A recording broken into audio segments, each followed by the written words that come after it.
Okay, sorry. So, like I was saying, what a mess. Uh, no sound. I forget to do that every time. And anyways, we're a bit early here. As I do between the breaks, I was looking at stuff. I've got work to do, but I was looking at the videos, of course, and I've come across that really great video by JB24 that Live from the Shed posted back in April, and I'm watching it. I'm like, you know what? I want to show this portion, but obviously with the sound, it's tricky, so I'm not going to put any music on. It's way better with the music. And I'd ask you to refrain from donating any money during this portion out of respect. And if you do want to maybe look out that individual, JB24, if you can find a way to do that for them, just want to show this so that you can remember what we're what it's all about, really. Like, just this was such an amazing compilation. And as we go back into these hearings examining the government's use of the Emergencies Act on this Friday of week one of the hearings, I'd like to remind everyone, what we're really all about here. And let's just get this in here. We might be a bit late for the hearing, but of course it's not going to have sound because it cannot have sound. Let me just make sure that's the muted one. I think it is. I think this is the muted one. Okay, so we'll put that in here. And then we'll put that in full screen mode. Take me out and play this because it's just beautiful.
Sadly, all good things must come to an end. The commission is back in, and this beautiful video can be watched in full on Live from the Shed's YouTube channel. It's called Must Watch, a powerful tribute to the Freedom Convoy by at JB24. And if you've never watched this video in its entirety, it is an absolute must watch. Head over to Live from the Shed's channel to watch that in its full edition there, in its full glory, with all the music and everything at another time. Let's get back into the boring procedure, but it's important to maintain. It's important that we maintain our perspective on everything that's happening. That starts with Here we go. There we go. Back in. We can. So the chief, the former chief of the OPS, Mr. Slowly, apparently asked the question. We can add the info that was provided by the RCMP,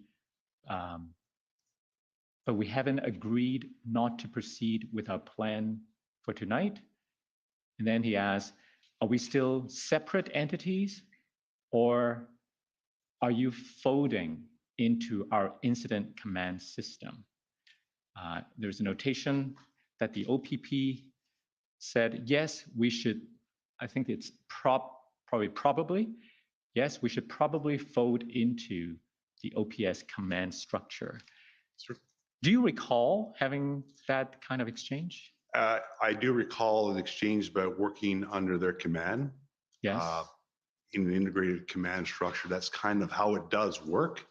But there were some clear differences of opinion, I think, in terms of what integration would look like, which I'm sure we'll get to as we go through. But I had no issues. We had some very loose talk around where we would work. The location that we were situated at had significant capacity to expand. And that also became a contentious issue because it took some time to even get us to work in the same area, which proved to add layers of difficulty to it. Eventually it did happen and it became quite seamless. Right. And this is also consistent with what you've been telling us all along, that you were there to offer help, but not to take over. We were explicitly, I was directed from my commissioner that we are not going to Ottawa to take over. The chief and the police of jurisdiction still have primacy over this event. We're there to assist them, hopefully in an integrated and unified fashion. And this may be a question that's unrelated to the February 9th meeting, but since we've heard so much about the Hendon reports, I'm just curious, were you one of the recipients of the Hendon report at around January, February of this year? As a regional commander, I was receiving the Hendon reports. Were you reading them? Reading them, and just oftentimes there was aspects that were just going through the changes and the change, because I knew it was internally produced by the OPP Intelligence Bureau, and attended briefings as required on significant changes that would occur. Okay.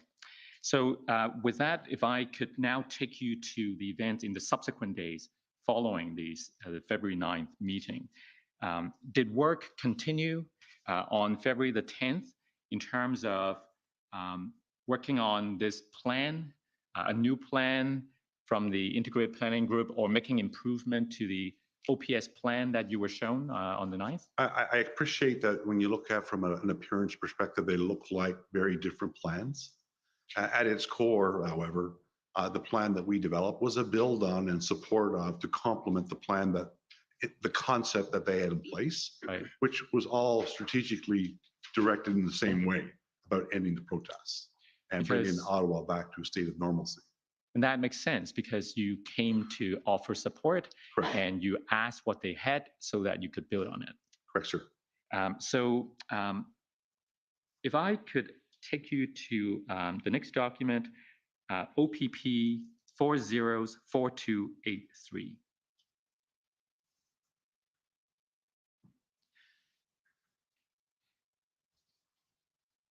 So if we could shrink the page so we can see the entire page, please. So this is a document that we received from the OPP. It looks like a draft document of some sort. At the bottom, it says it's prepared by the Integrated Planning Cell. RCMP, OPP, you know, those police services that you Yep. talked about earlier. I want to take you to section 3.1 of this document. So now if we can enlarge it. So this part of the document appears to be an assessment of the current situation as you found it on February the 10th, which is the date of this draft document. You see that under current, the first bullet says, not intelligence-led. Do you agree with the assessment that the OPS operation at that time was not intelligence-led? Not in the way certainly that I would have anticipated. No, I do not believe. You know, when you look at intelligence-led policing, you're looking at your threat assessments, your risk assessments, and how you can affect some positive change using that intelligence. They were in crisis mode. And in crisis mode, I did not feel that they were using the intelligence to look at the broader event, to see about how they could dismantle this event peacefully. And when your group was trying to build on whatever plan that you saw on the 9th, what was your objective, like in terms of incorporating any available intelligence that was available to the group? Well, two of the key things that we did as a team is I arranged intelligence and PLT briefings for my team at the highest level. So Superintendent Morris and his entire team joined us. Inspector Marcel Baudin and a number of both, I believe, OPP and OPS PLT joined us. We wanted their perspective on the lay of the land, the current intelligence, what we know, what we don't know, what are the gaps, and likewise with the PLT in terms of how are things going, what can be improved upon, what levels of authority did they have to engage, what is the plan moving forward. Is there opportunities that we can capitalize on to persuade some of the protesters to leave on their own accord, et cetera? So we received those briefings. I wanted my planners and my team, all the tacticians, I wanted them to be fully aware in that point in time what we were dealing with. We did have subsequent and additional briefings throughout from those entities just to make sure that if there's any change that we might need to pivot to adjust to those changes. Right, and I think I saw some references in your notes that on the 10th, you got some input from Marcel Baudin. Yes. Was he the person from the OPP in charge of the PLT group? Marcel, he's got a background, he's an inspector with our Indigenous Policing Bureau, and he has a background, yes, in provincial liaison. Right, so on the same document that's on the screen, if we go down further, we see a section with the PLT. So there we go. And Chief Pardy, you see there's not complete, I assume, because it's a draft document, but there's some information incorporated under this section. And if we scroll down slowly so that the witness can have a quick look.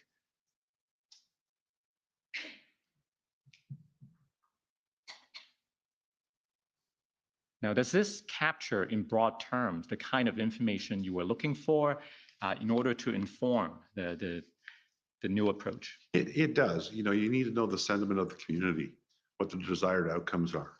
PLT do amazing work at ensuring that they understand all sides, and that's what good negotiators do, and they are just that. They are negotiators.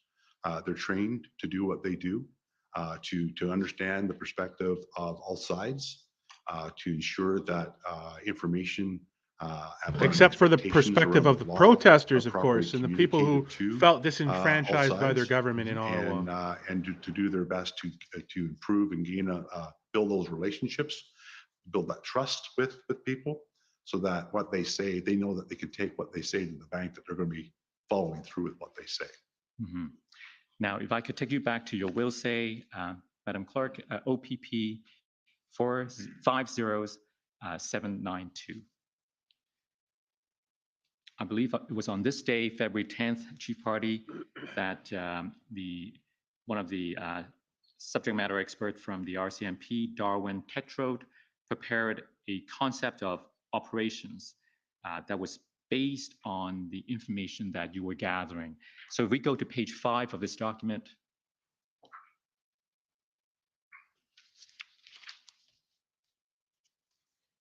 I want to go down to the bullet that starts with on the 10th of February. There we go. Do you see this bullet that tells us that Sergeant Tetra was preparing this concept of operations based on the totality of the information that you were getting from the OPS, but more importantly, intelligence that would support a systematic and safe action plan to dismantle the entire protest zone. So does this also refer to something you told us earlier about not doing things block by block? Correct, sir. But to have start to finish of the entire protest zone? That's correct, sir. If I could take you to the next document, I believe this is your notes, OPP. They were really focused on ending this thing, but no focus on why people were actually there, which is grievance shared by millions and millions of Canadians. We're talking about millions of people. So this is still February the 10th. Some cataclysmic oversight of 28. implications. The time I'm looking for is 1925. There we go. You have a telephone call with, looks like Deputy Harkins. And there's a reference. Can we make the look at more of the page? Oh, there we go. I think go down a little bit, please. Obstacles with OPS still. Can you read this? These are your notes, right? Obstacles with OPS still exist at the chief level. However, we're working effectively with his rank and file. So first of all, why are you saying that there are still obstacles at the chief level? Well, we're at this point, we still don't have their plan. It was a frequent made request to get what they had, to get access to their people, and the replies were all, we're waiting for the chief. And the second part where it says we're working effectively with the rank and file. Yes. Who are these rank and file? Everyone from their command team, their strategic command, Deputy Ferguson, Chris Rayom, those that were sent to our unit to assist with the planning. We didn't have their planners embedded with us until some days later, but we were back and forth with them as well. Mm-hmm. If we go to the next day now, so on same, these are your notes, but we go to page 32, please. And the time I'm looking for is 12:30. So there are 2 points being made here. Perhaps you can read those better. Yeah, so the first point is we don't know what resources are deployed here before and beyond any request that we have made. We have been coordinating, and this was that bullet is in essence in reference to silos. You know, others are doing something. We all need to be out of those silos. If we're asking for something, you're asking for something, are we asking for the same thing? We need to break those down. Mm-hmm. It was a constant pressure. We're asking for a lot of resources here. Mm-hmm. So we needed to ensure that we were effective in our requests. Right. The second bullet says, anything sent to the OPPOC from the Chief's Executive Office, can we get that, please? And those were some requests that the Chief had made. So can we just please get access to what requests have been made, what replies have been received? He just said he too was very frustrated. I asked if the Chief's Executive Officer was looking after resources. He advised that he was working on getting that information for me. Okay. Now, on that day, February the 11th, you also attended a meeting with the group, the integrated planning group. That might have happened actually earlier that day. And I want to take you to the document, the minutes of that meeting. Is a document provided by the OPP. So OPP 40/1837. And I want to take you to page 5. near the top.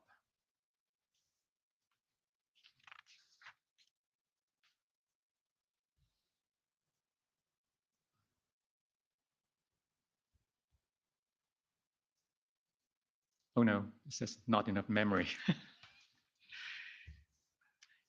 Maybe while, oh, there we go. Okay, so if we can go to page 5, please.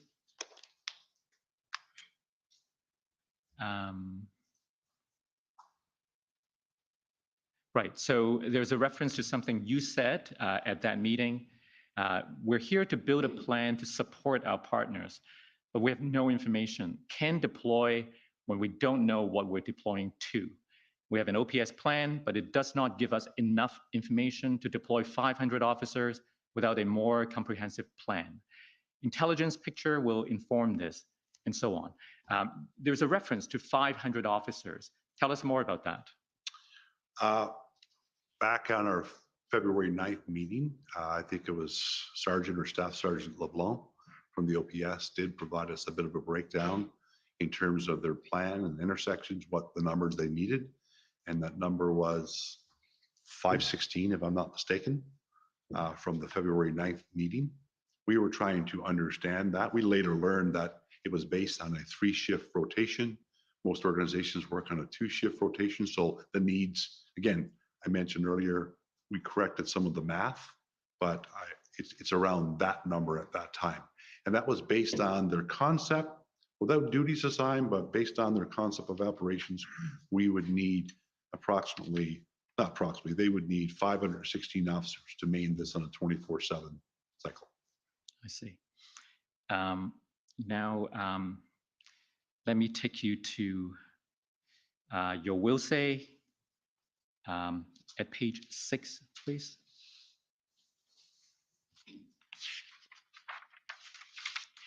You notice that I'm taking you to lots of documents. Sometimes these contemporaneous records help to tell the story. So if we go to page 6, at 1645, so scroll down a little bit, please. So 1645, that's 4:45 p.m. Our team presented our proposed plan to senior command in the RCMP and the OPP with significant support. This plan was a detailed concept of operations for which our team would build the entire POU plan. However, it still relied heavily on inject from the OPS planning team. Now, I suppose that goes back to something you told us earlier, that you were building on what was given you, yes, that you thought was inadequate for the purposes of resolving the protest situation. And by this time at 4:45, you had something, yes, to present to the senior command. What was that proposed plan? Well, it was the plan that we actually executed in the end. That concept of operations was developed at that stage, and with a POU plan. Yeah, it's rather dry, guys, but in terms of the number of resources that were going to be needed, which came to fruition that same number. Exasperated. At the chief superintendent rank, I imagine things start to get political, so you'll find the language may be more slanted to, say, the position of the Premier of Ontario, who stands shoulder to shoulder with the Trudeau government's use of the Emergencies Act. We'll see what happens. The narrative certainly was not reflective of what was actually also going on. He is retired. What we could see on Superintendent. So it was Chief Superintendent Carson Pardy, and he was the head of Northeast Region for the OPP, and he's retired, I believe. He was the head of Northeast Region. Yeah, freshly retired. Further down on this, okay. So you see the bullet that starts with Superintendent Liu and I presented the plan at a high level to her. Her referring to the person in the bullet before, which is Deputy Chief Ferguson. We presented it to her, and she immediately voiced her full support. She preferred, however, that she be permitted time to present it to the chief, and we agreed to prepare and forward a slide deck for her use, which was completed, and that we would be available regardless of time to answer questions. So you're making yourself available, yes, to answer questions, but you're waiting for her to get an answer from the chief. Is that your understanding? Yeah, so we presented it, and her response was very, very favorable, which we felt good about. And I was prepared to go to the chief myself if necessary. But based on the dynamic that we've been seeing and the feedback, we trusted her judgment, and she felt that it would be best for her to present it. It was, it was late into the evening, about 9:30ish when we finally got a deck to her. Hoping that we would get a response, probably not that night, but certainly by first thing in the morning. Now, you may or may not know this, but we heard from Deputy Chief Ferguson yesterday that she was actually off that day. I didn't know that. You didn't know that? I think I found out during the process that she was, but right. But she still spoke to you. She at around answered our 9 or calls 10. always. Yes. Yeah. So that was February the 11th, late at night, and then the next day. So we're going into February the 12th now. At 11:45 a.m. on the 12th, you placed a phone call to Chief Slowly. So the two of you had a conversation. Tell us about that conversation, please. Well, if I could, just prior to Yes, that, yes. I put in the salient points here, but earlier in the day, I made an outreach to see if we've gotten any response back from Chief Slowly on the plan, and whether or not it'd be a good time for me to call him. And I was told it was an ill-advised time to call because he was in a meeting with, I believe he was in a meeting at the time with Bernier, Rob Bernier. So I said, well, fine. I left it till a little later. And yes, then I did make a phone call. So it was a short conversation. Right. But I made that call to him. And when I reflect on my notes and how quickly I was writing, it was contemporaneous in that I was writing the note as I was speaking with him. And that was the context of the conversation. Trish got the slide deck. You had an opportunity to take a look at it, your thoughts on it. His concern was around what does integration look like? Where do we fit? How does it fit in other theaters of operation and whatnot? And he really felt that a follow-up meeting would be beneficial to answer some of those questions. Right. So once again, we're at 12 o'clock on that date, open that we would be green lighted to move ahead with, kind of implementing the plan that we were working on. And we then started preparing for this meeting that we ultimately had later in that date. Right.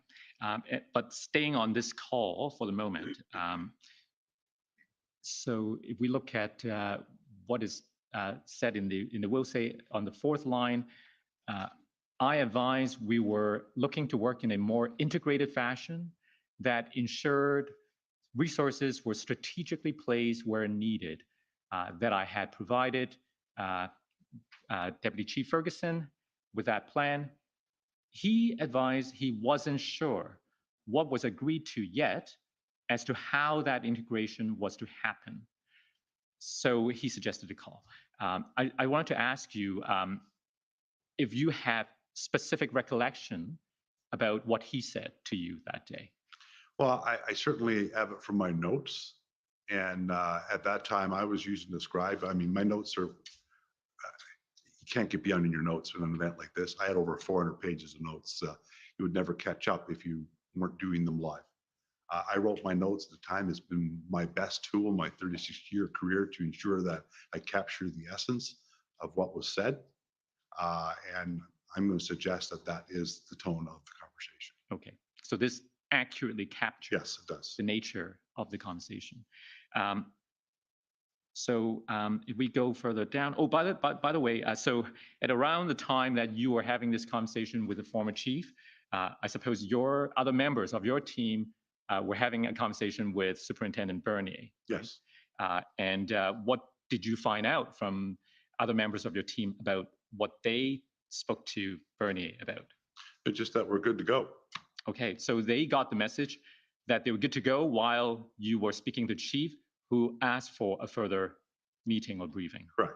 So I felt that maybe there's, well, not maybe, there was some obvious miscommunication going on. That we did actually require that meeting with the chief. I'm going to lean to the response that I got directly from Chief Slowly that a follow-up meeting was required, and that follow-up meeting did occur with a detailed overview of the plan. So I just felt that maybe Superintendent Bernier misunderstood, or it was obviously inaccurate. Right. So if we go further down, that meeting that finally happened took place in the afternoon. So first of all, at 1400, so 2 p.m., you placed a call to Deputy Chief Bell upon learning that the former chief would like a briefing on the plan. Yes. And so you suggested, at Chief Pardy, you suggested at 3:30, right? Yes. And then at 3:04, you got a call from Deputy Bell, who apologized, but said that the meeting has already started, and the chief was insisting that it happen now. Is that still your recollection? It is, sir. And then a few minutes later, at 3:10, you and I guess you joined. When you say we, I assume it's you and the members of your team. The key members of our planning group, specifically, I wanted the subject matter expert to present the plan. Yeah. I introduced it, and then to have the subject matter expert present the plan. Phil Liu was on the call. I can't remember exactly who without looking at the meeting invites.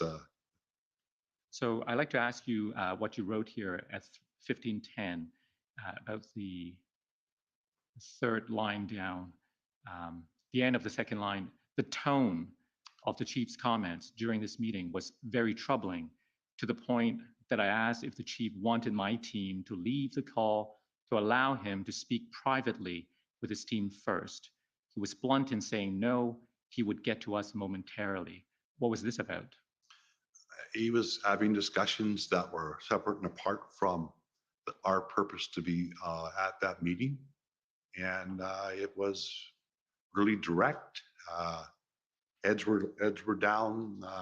You could feel the tension over the video link in the room. And we just felt that, I mean, Phil Liu also spoke up.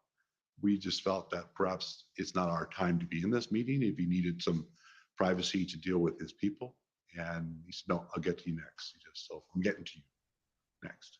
And then eventually they got to you, and your will say tells us that there was a presentation of the slides, right? Yes.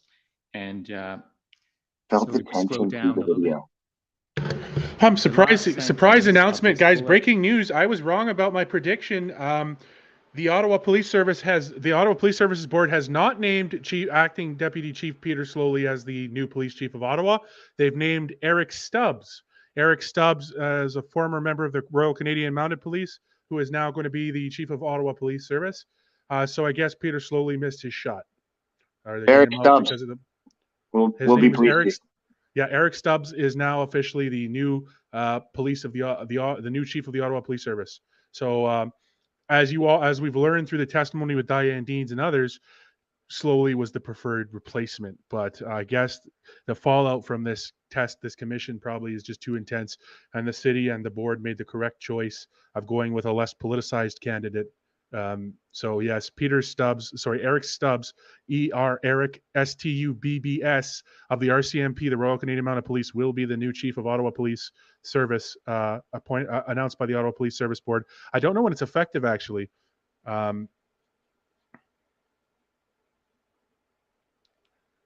They said it was a well thought out process. I'm just not sure. When it's in effect. We'll bring more news on that when it comes. But breaking news that Deputy Chief, Acting Police Chief Steve Bell will not be made the permanent police chief of the Ottawa Police Service. Eric Stubbs will be the new police chief. Effective today, I'm not sure, but that is the announcement made. Bell will not. Yes, I'm talking about Bell. Yes, Deputy Police Chief Steve Bell, acting interim chief of police service. Of the Ottawa Police Chief.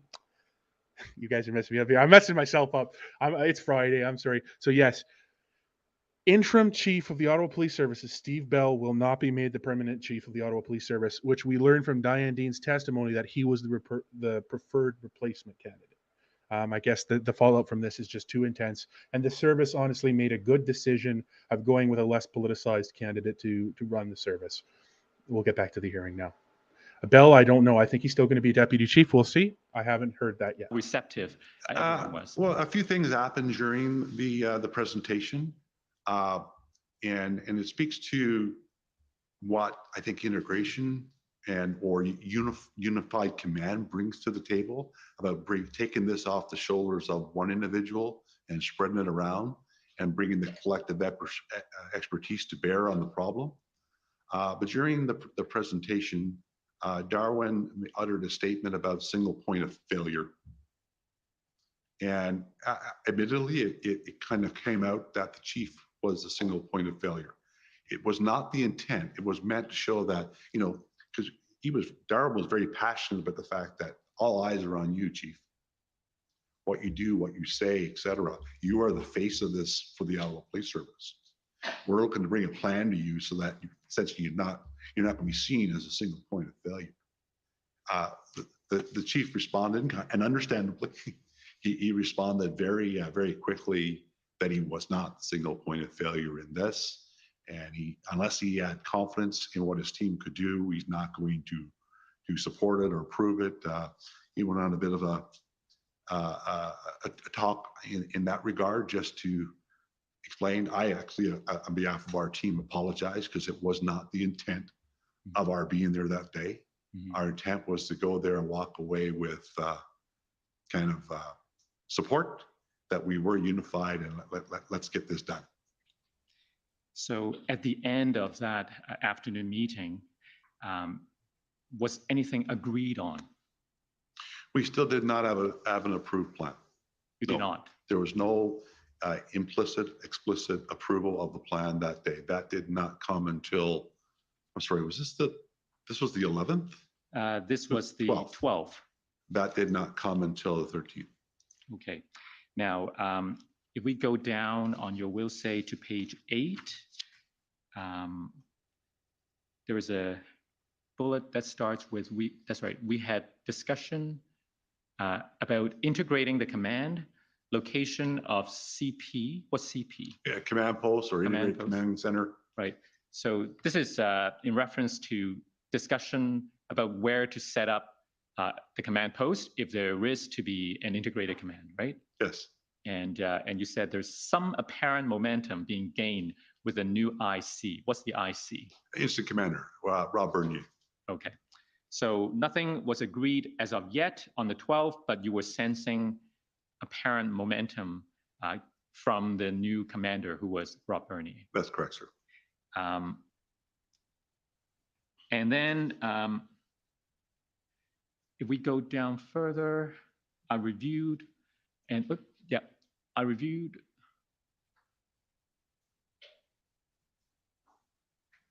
signed off of our detailed ops plan by the end of this date, and did the RCMP. All that was required was approval by OPS. What do you mean by that? Well, we had given them the plan, and we had hoped that they would approve it. Again, as supporters of the OPS, we weren't in a position to start actioning a plan without their approval. Okay. So let's go to the 13th.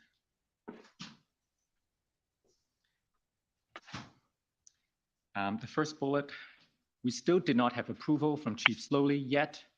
In consult with OPP Senior Command, forge ahead with developing roles of Senior and Strategic Command and the absolute importance of these roles in support of the incident commanders. Could you explain that to us? And that's one of the significant benefits of integrated command. So the way that we set it up, we had a seniors table, which is deputy commissioners and deputy chiefs with the Ottawa Police Service. We had our strategic command, which I then after we went kinetic, became a member of the strategic command with the RCP and the OPS. And then we had our incident commanders to 3 guys. So the whole goal there is to give them objectives, be a sounding board. We're able to effectively keep anything and everything political out of it. They are able to strictly focus on operations. We're able to give them feedback, report up, report down. They're never reporting and jumping over a rank. They're reporting to us, and we're updating the seniors table to ensure that they're aware of everything that's going on and the progress that we're making with their daily objectives. Mm-hmm. So you were forging ahead at this time, even though there wasn't a final approval yet. But, our team remained incredibly optimistic throughout this, and in spite of the adversity that we faced at times. And I mean, I'd like to say this because I think it's important to be said. There was still amazing collaboration and support to get things done. Everybody in Ottawa, from the chief down, wanted this to be over. Mm-hmm. And we were with them in that way. So there was a lot of tremendous work, and we, at no time did we just do a full stop and say, well, until we get approval, there's nothing else we can do. There was tons more that we could do. So we never stopped from day one until I left there on the 27th or 28th, whatever it was of February. So by 3:50 that day, it appears as though your optimism was justified because you receive a call from Incident Commander Bernier. It was accompanied by again, guys, we have a lot of running around here saying, oh, we were going to do our best, we were going to take care of this person or that person. Sub-bullets. I have to say, what about everyone in Ottawa? Like over and over again, millions of disenfranchised Canadians to that magnitude is not sustainable. Like none of this is sustainable. Their grievances were genuine and shared by millions of people. They need to be heard and understood. And it's like these so-called health measures, they never really helped anyone. They were that's a debate for another pie, but at the same time, man, like you had people arresting, you had officers across Canada arresting kids playing ice hockey on an outside rink. It was wildness here in this country. It still is. But we don't have proof from the chief yet, which is what we have been expecting all along. So that call got made to Deputy Chief Ferguson, and following that call, I forged ahead and was completely confident we're going ahead. We're moving ahead. So with both Bernier and Ferguson confirming the authority to sign off, was that sufficient for you on the 13th? I accepted it, moved on, and I remember telling my boss, are we certain that the chief is on board? I'm good with it. I'm moving ahead. I've got a signed document in my hands. I'm moving forward. Right. So there was optimism as of the 13th, but as we read on in your will say, it appears that on the 14th, the next day, there were still a few more issues to iron out. So I want to take you first to, so page 9, February 14th, the bullet that starts with key issues. Do you see? So scroll up. Yeah, that's right. Key issues dealt with through the day related to OPS need to have their lawyer approve the plan, which was understood based on everything they had been going through, however, was unusual in the context of a lawyer approving an operational plan.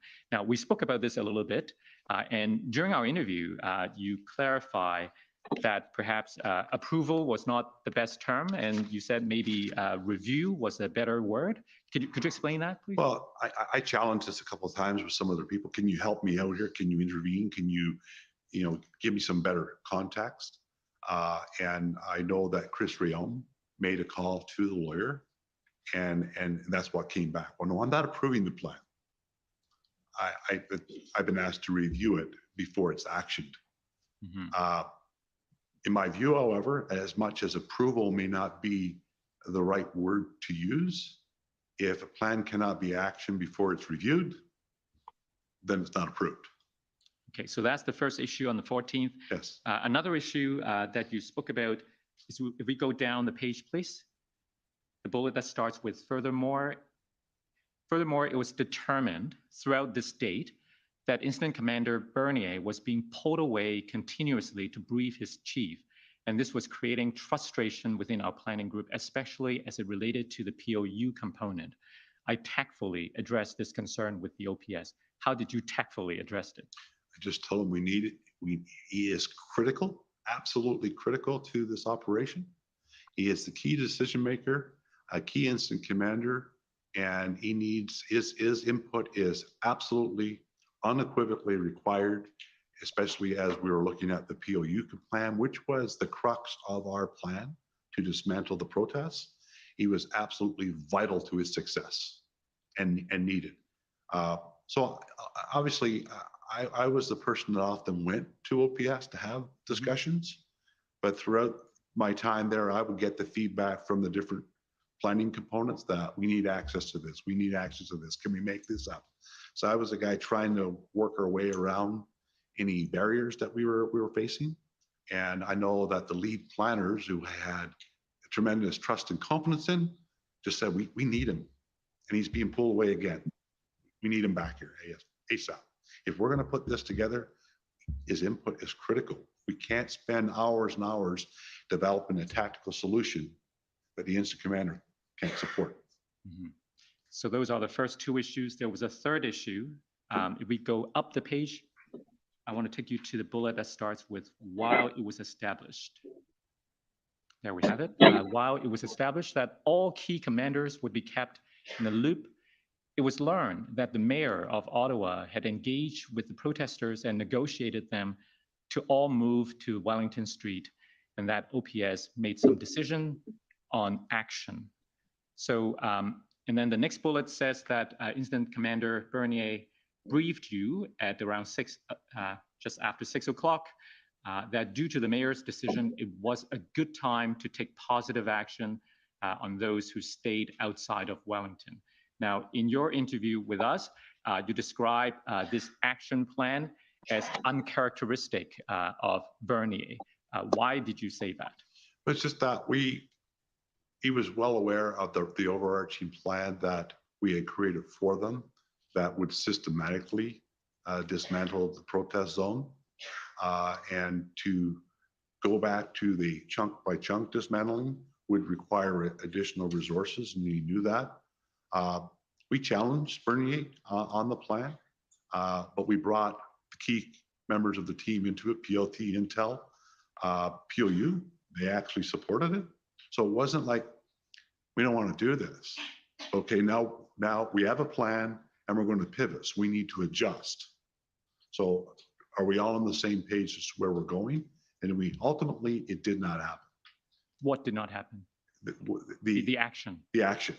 Right. And I'm wrestling my brain. I do believe it relates to a resource reliability from a POU perspective. So this is the tactical portion of our operations plan, the POU. So ultimately, it did not occur either, because it was, again, it was contrary to the plan, the systematic plan that had been proposed. But again, when we put the team together, POU said, yep, we think it's doable.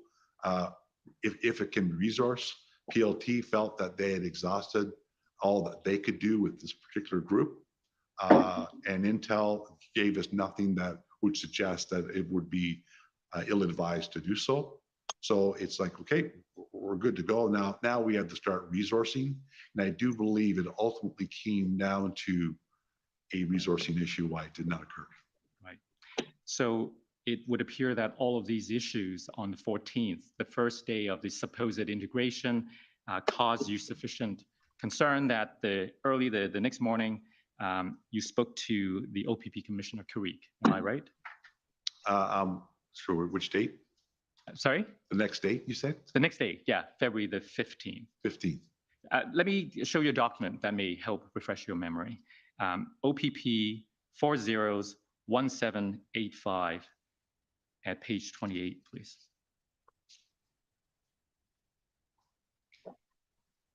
So this appears to be a phone call that you made to Commissioner Carrick, where you raised some of these concerns and about the unified command, and you asked for his intervention.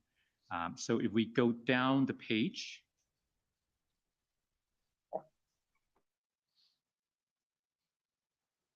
I'm looking for where it says, is this page 28? I'm looking for the reference where it says the elephant in the room. So I reviewed those notes. I unfortunately, after retiring, my notes all went back to archives, and I just got them back yesterday. So you remember reading that? Right? I remember reading this, but this is not in reference to a conversation with the commissioner.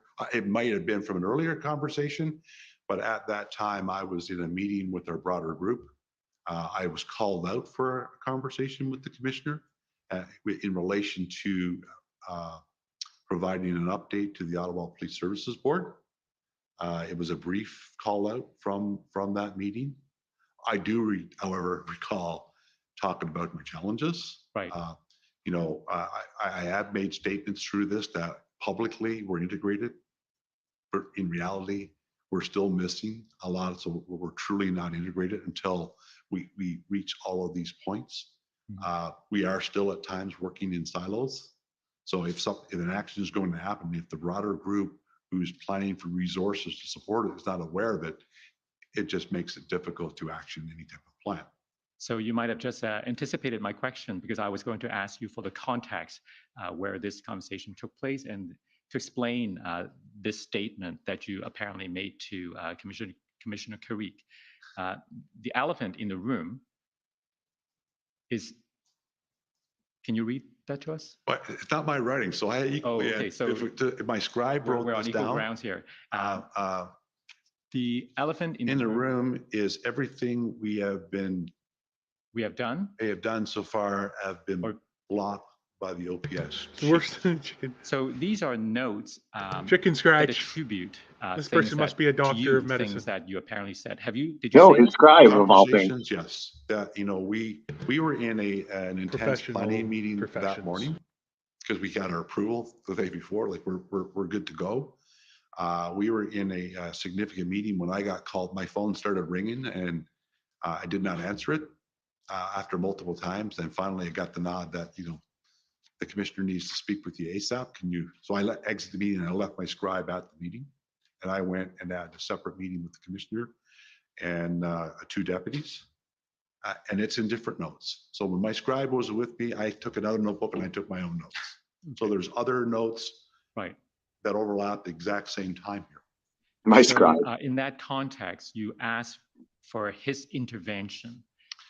I recall because I knew that they had a relationship certainly much more significant than mine.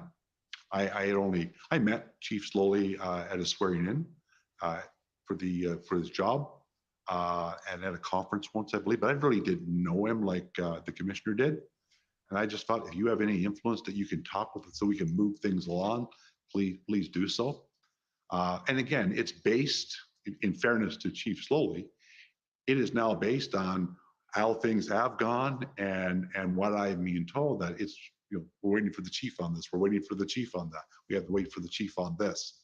So I'm just asking, if there's something we can do to intervene, please, let's do it so we can move this thing along. Everybody on the team had a goal to get out of Ottawa as quickly as we could, but doing so safely and efficiently with a plan that would end these protests.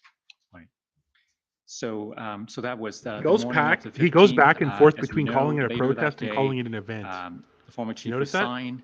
Sometimes it's a protest, sometimes it's an event. Yeah, well, it depends when it suits his purpose, right? The implementation of the February 13th plan moved more quickly after Chief Slowly's resignation.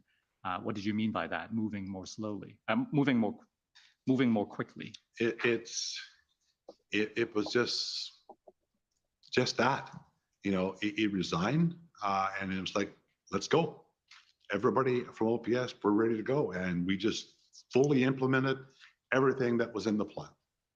Okay. And there were still barriers. I mean, we still had our issues. I don't want to think that I don't want anybody to think that it was just Chief Slowly. We had issues right throughout the deployment in Ottawa that we wrestled to the ground. But once that happened, for example, the meeting that I was called to go to with the board also got canceled.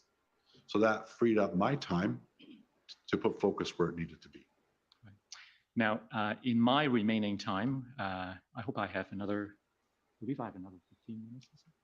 So in my remaining time, I want to focus your You didn't have enough time. A little over 17. Oh, that's very good news indeed. Now, we've been speaking about the February 13th plan, and that was the one that you and Lou and Bernie approved. And then, as I understand it, the integrated planning group continued to work with the OPS to develop that plan until it was finalized on or around the 17th. Is that right? Correct. And between those dates, the 13th and the 17th, something happened on the 14th, which was the invocation of the Emergencies Act. Correct. So I want to ask you now about, can you confirm whether the final plan of February the 17th contemplate the use of any powers or any measures made available under the Emergencies Act? Yes, it did. Sorry? It did. It did incorporate. And tell me about that. Well, like every plan, one of the things that every operational plan considers is your people. Our people are our absolute most valuable asset that we have in the operational plan. And it's important that we have information and inform them of everything. So we ensured that our officers were aware of the piece of legislation that Parliament had given us and to use it to the best of our ability. Now, during your interview with us in the summer, What does that mean? I guess We in told them. September, We told them what we can do now. you said the group had a lot of debate about the authorities that the Act provided, and so on. But did the police in Ottawa ended up needing the Emergencies Act to tow vehicles? No.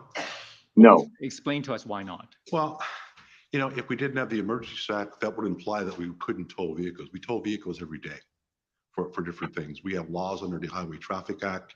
We have common law authorities that we use on a regular basis. So if a vehicle is used in the commission of an offense, it's evidence or whatever the case may be, we have various authorities to seize and or remove or tow that vehicle. On it. So we did not need the Emergencies Act. We had legislation under the province that also assisted us when it comes to towing, removing permits and CVORs and impounding vehicles. But again, you just said it. It's too late. You can't take that back. We explicitly need those authorities to tow a vehicle. Mm-hmm. And you also said that the police would have managed to put an end to the protests without the Emergencies Act. Oh. They would have done so within the timeline that the cell was contemplating before the federal government declared an emergency. Could you elaborate on that, please? Well, I think it just says what it says. Our operational plan, when we put it in place, we did not have those authorities. It did not suddenly turn us on our heels that we had to change law. Clip this whole thing. Clip the whole thing. Clip the part about the tow trucks. Clip this part too. Useful. It certainly it provided us with some authorities relating to toll, relating to perimeters, relating to preventing people from going into the red zone, etc. But we could have done that anyway. So, in your view, was the Emergencies Act necessary to end the protests in Ottawa? Well, that's a loaded question. You already said it. You already said it. Parliament gives us legislation. We don't make legislation. They provide it to us, and we use it to the best of our abilities. They gave us a piece of legislation to use. We were thankful for it, and we used it to the best of our abilities to you already answered the question, man. You already answered that. And in your view, was there a police solution to the demonstrations? A police solution? Yes. Policing solution? There was a solution, and we reached that solution. We had some help with the EMCPA, the Emergency Management Civil Protection Act regulations that we have with the province, and the Emergencies Act. But in my humble opinion, we would have reached the same solution with the plan that we had without either of those pieces of legislation. Okay. Within around the same timeline. Yes. This whole thing. Is there anything else that you want to tell the commissioner that I haven't yet asked you? I don't think so, sir. Thank you very much. Okay, thank you. So, Council for... How can I save this for the government of Canada? What can I do?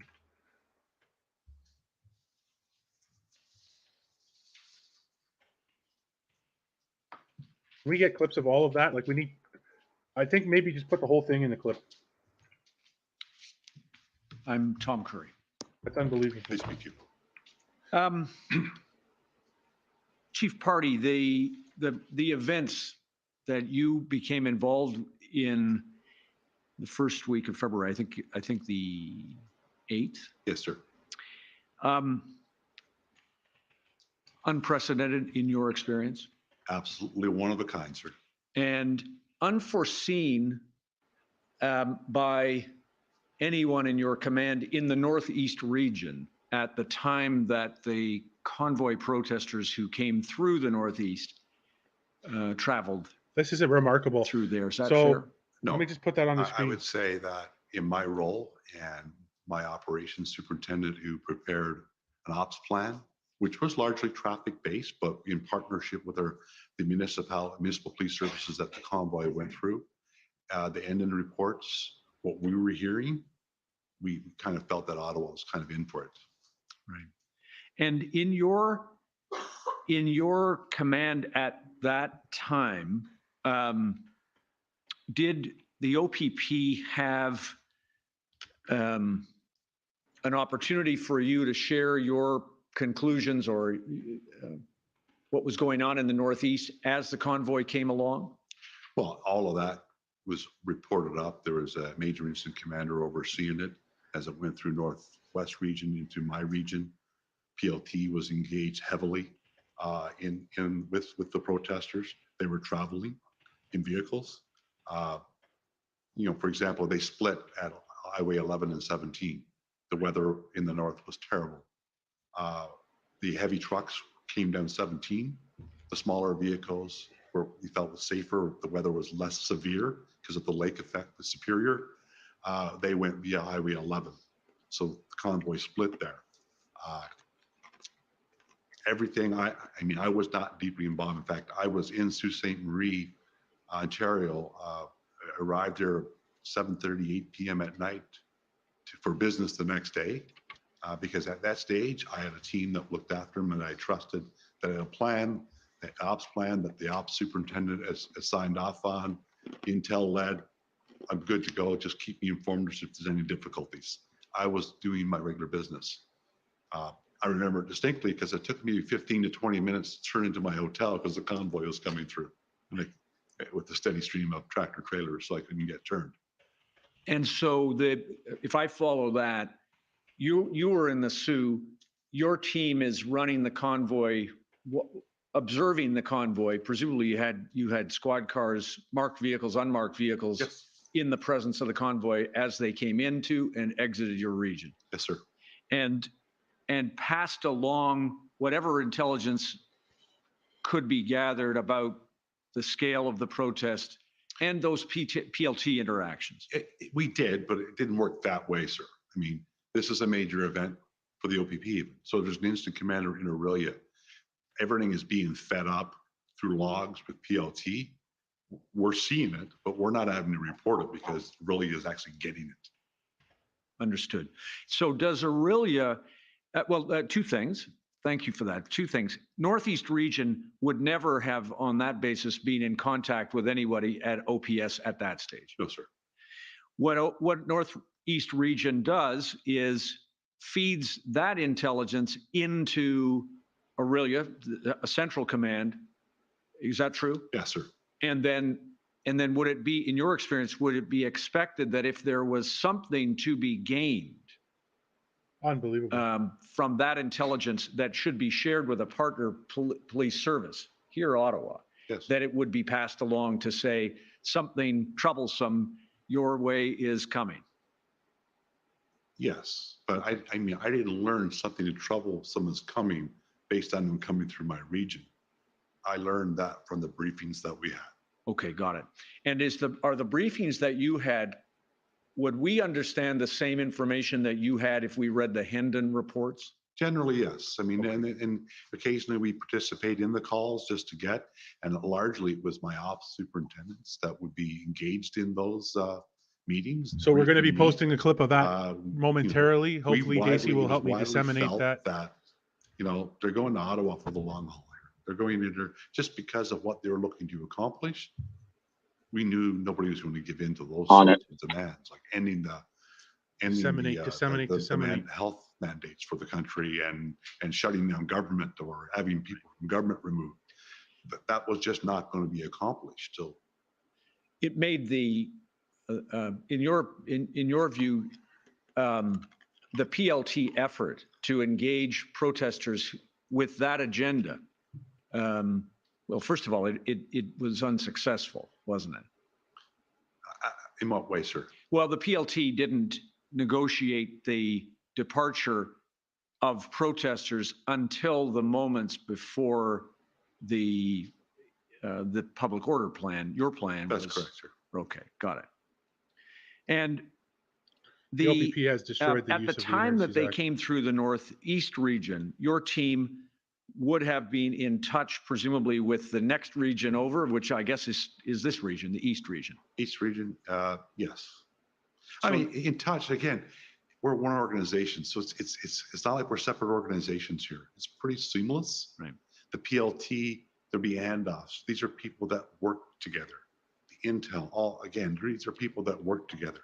So my point is, my region wouldn't continue on to here.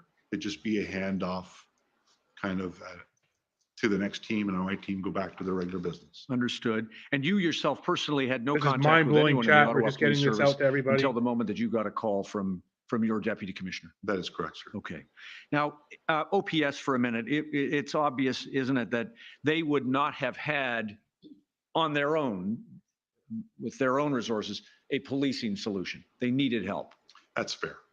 And they have, you've told us that you've been part of providing help to the OPS over the years, as And has nobody's the going to report RCMP, this. Yes, sir. and as have other municipal police services. That's correct. And you've worked with that group, you told us, on other occasions.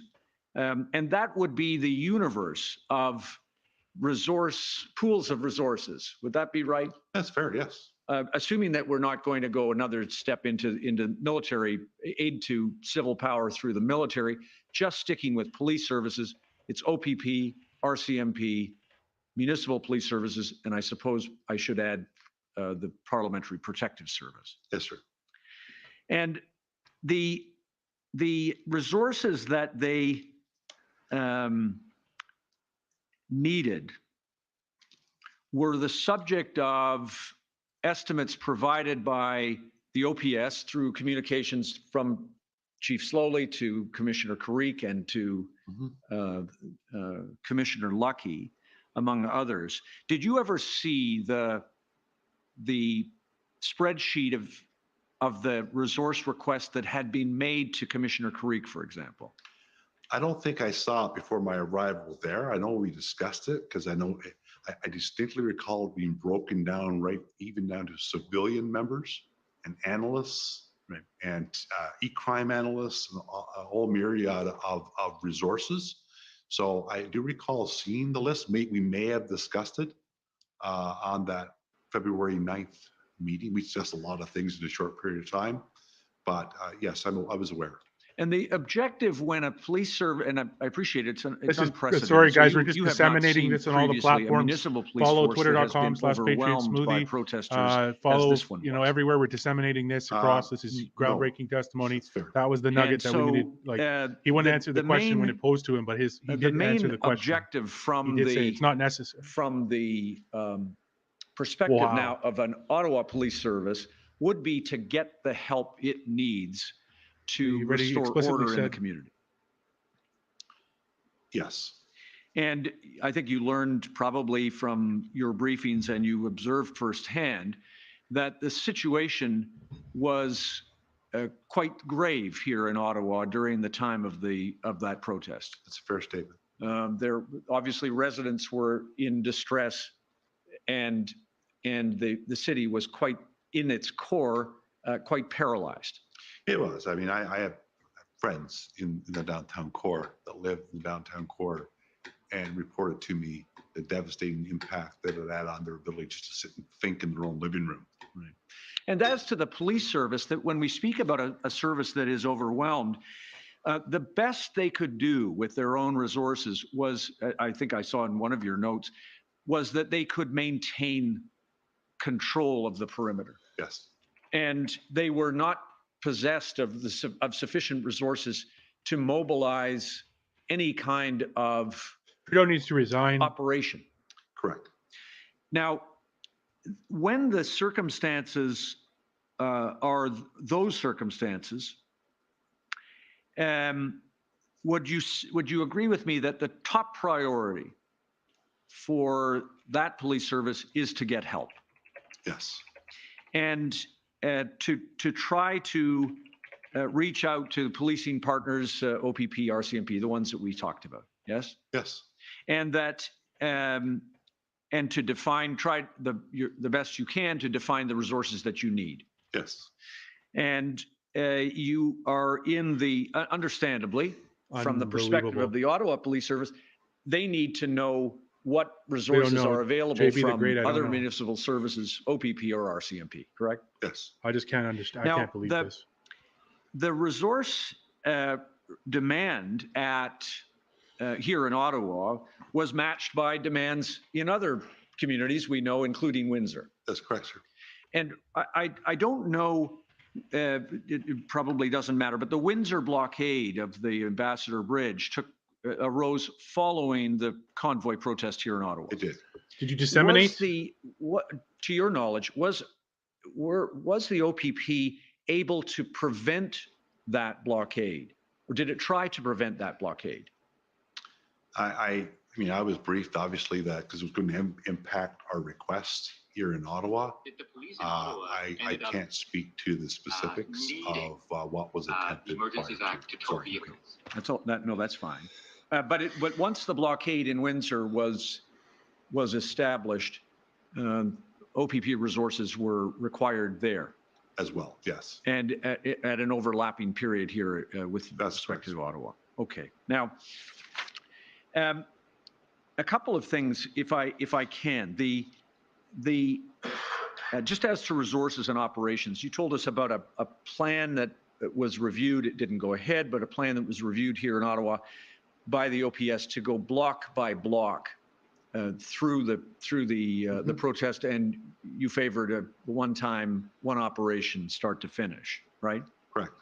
Am I right that as it was defined at the time it was defined, that the OPS team had devised a block by block strategy because that reflected the resources that they had at that time?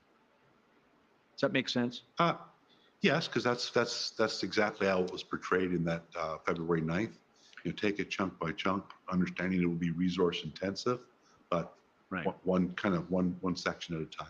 That's fair. And resource demands, resource requests, I think you told us that you took action when you made a resource request against what you said, I think, was a concept of plan or a concept of strategy. Concept of operations. Concept of operations. That's a little less than a plan. Is that fair? That's, you know all components of what you're bringing into your plan.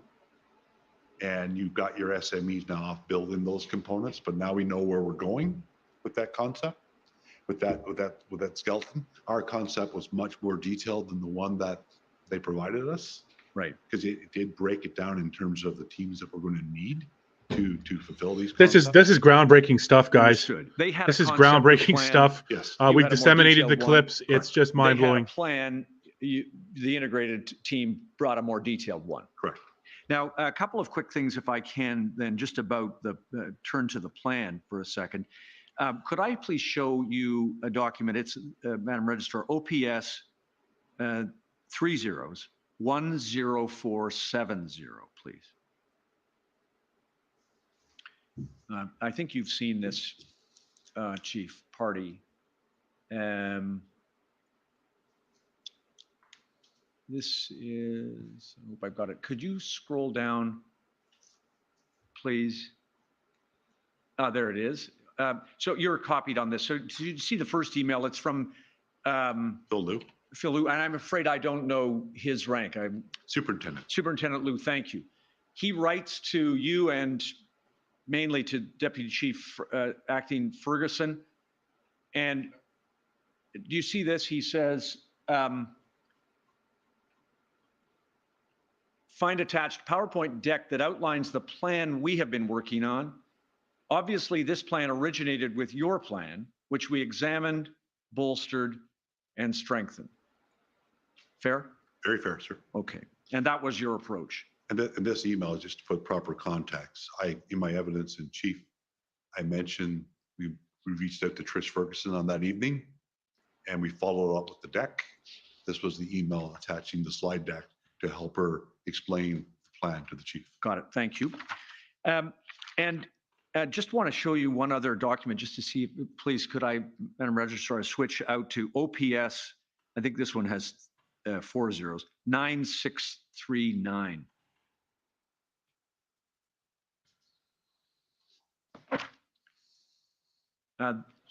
So this is 10th of February to the long list there. Mostly it's, this is your own. This is shocking, your own chat. service, I'm sorry, I'm and just it blown looks away like, disseminating this information.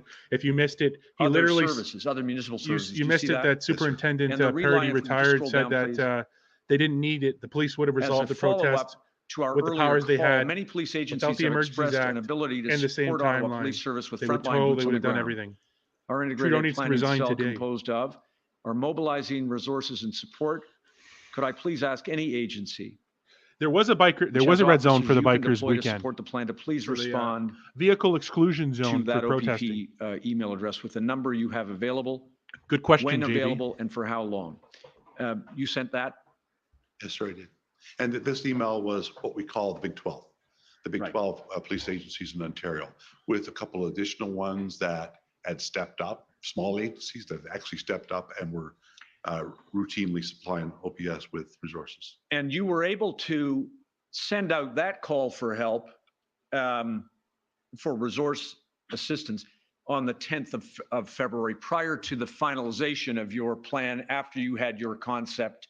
Absolutely. A good, okay. you know, from a planning perspective, when you start thinking about your concept of operations and where you're needing to take it, you need to be thinking about how you're going to resource that plan. This is incredible. And we knew that I'm no just one blown away by organization this. in the province had the capacity to resource that plan.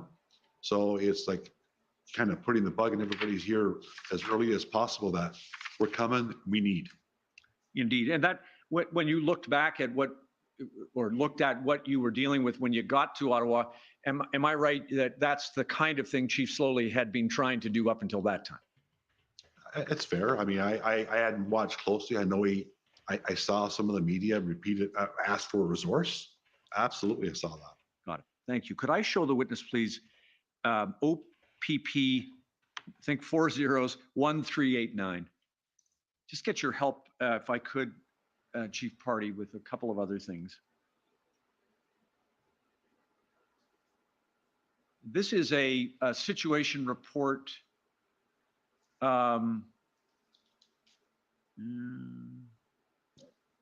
Maybe, can I see page 8? I'm certain that I might have the I'm wrong just blown number. away If that's still by the all case, of I'll these take this down. revelations. But could I see page 8, please? Counselor, there are only 5 pages in this I've document. got the wrong one. All right, I'm going to come back to it. Unless I'm whisked off the stage.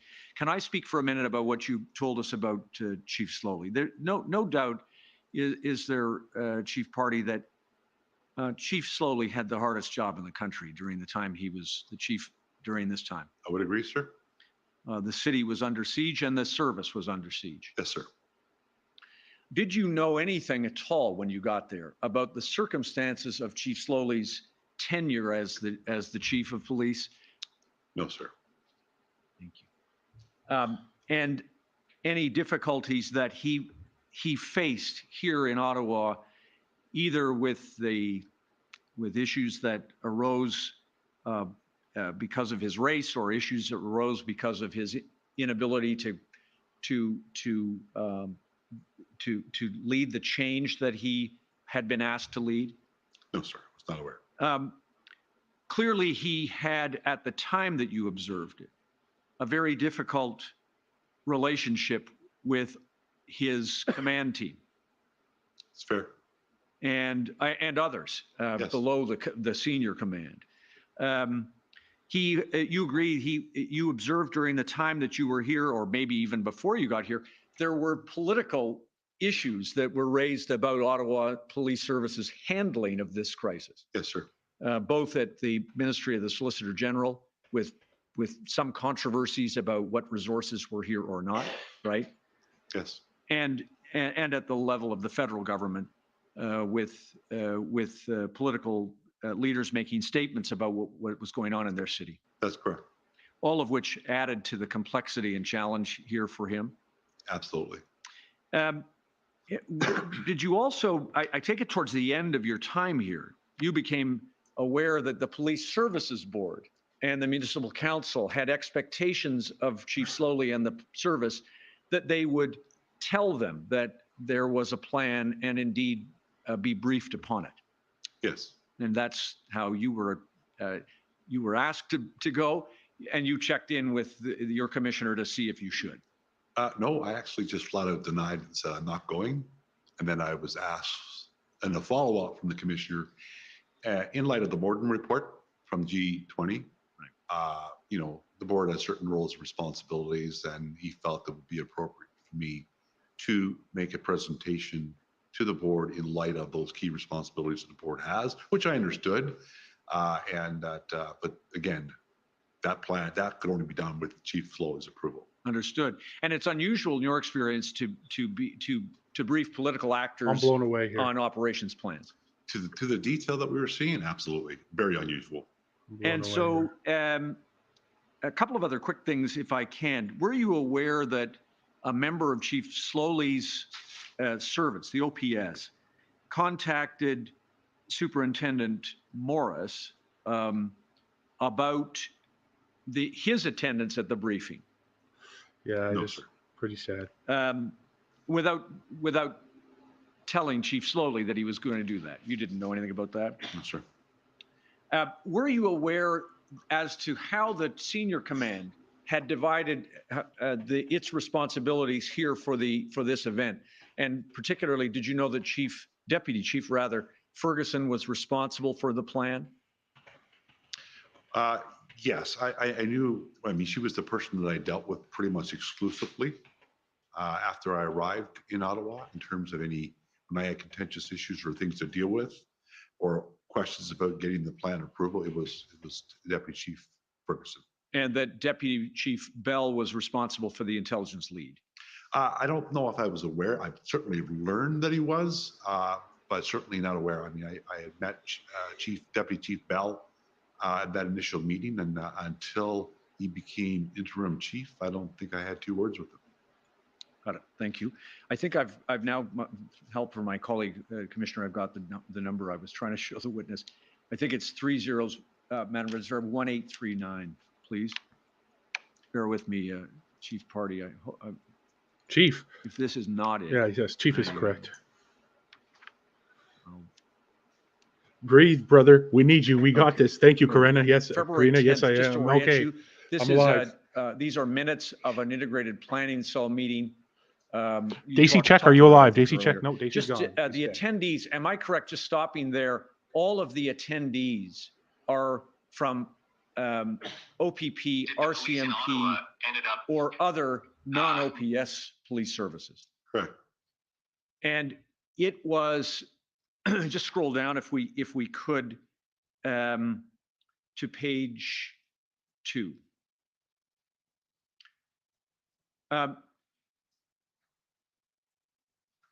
And in a little bit further, if we could, please. Okay, just stop there for a second. One of the things that you were asked by my friend Mr. Rao is whether thought had been given to taking over leading this and taking over from the police of jurisdiction. Mm-hmm. And I think you indicated that no, that was not the plan. Well, I think for that to happen, there had to be a request from the chief, and the chief made it very clear that that wasn't going to happen. Understood. There was some suggestion within the group on the 10th. You'll see from the RCMP to support the just up the just read. You'll read. Just stop there. Thank you.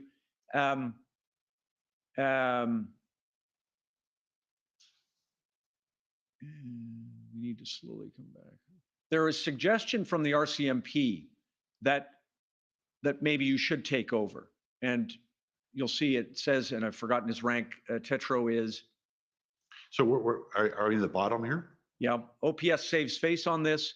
The OPS, in its own words, is on its knees. We remove OPS from this slowly over the course of 4 to 6 or 8 shift cycles. They're exhausted. They go back to work and police the rest of the city. We're going to build a police detachment, incident police by another police service within your city, same as a terrorist plane crash, and so on. Just then scroll down. You said the OPS is listening to their tactical advisors. This is brainstorming. RCMP, I'll use instead of the word tetro, but presents a viable plan. Is that the only plan? No. Is it an option that should be given consideration? Absolutely. I won't go through the rest of it, but at this meeting, consideration was given to thinking about replacing OPS. So I think context is very important here. Sure. And the context is here starts with they're on their knees. We witness officers burn out and just walking out of, getting up, walking out of meetings saying, I'm done. I can't take this anymore. They were burning out daily. We saw their senior executive, Chief Slowly. The stress was very evident on all of them. That perhaps if they focus their efforts on policing the city, we'll build a plan for the event. They're still going to be involved, but just remove them from the equation to allow them to build some strength. Because quite frankly, we saw the burnout, we saw the stress, we saw the anxiety, right, throughout the whole event. Right? Is it fair to say that one of the things that may have eroded trust between the integrated planning cell team and Chief Slowly and maybe others was the idea that maybe there was a plan to replace OPS? There was never, sir, a plan to replace OPS. And we never talked. We had lots of brainstorming sessions. You know, we'd start every meeting by saying, listen, we need everything on the table. You have an idea, let's consider it. How over time is this guy right now? Right. Thank you. Page 8 of this document, please. This is just shifting gears for 1 second. Chief Pardy, help us if you could with the issue of Windsor. There's some references here to the demands on, just scroll down, I think, please. Delete. There we go. RCMP POU will get to Windsor tomorrow. OPP has to pivot. If Windsor is a priority, they have to pivot. Translation, or the point being made that Windsor is going to take resources away from, of course, from Ottawa. Well, I think, again, context is everything. The support that I and my team receive never change in terms of we'll get what we need. Well, going back to my very first meeting with Ottawa Police, we were very clear that we're looking at this not just at the local level, we're at the provincial and the national level. And we have to keep our eyes on all that. What's happening in Coutts could have an impact here. What's happening in Manitoba could have an impact here. So we as a team wanted to be alive to that.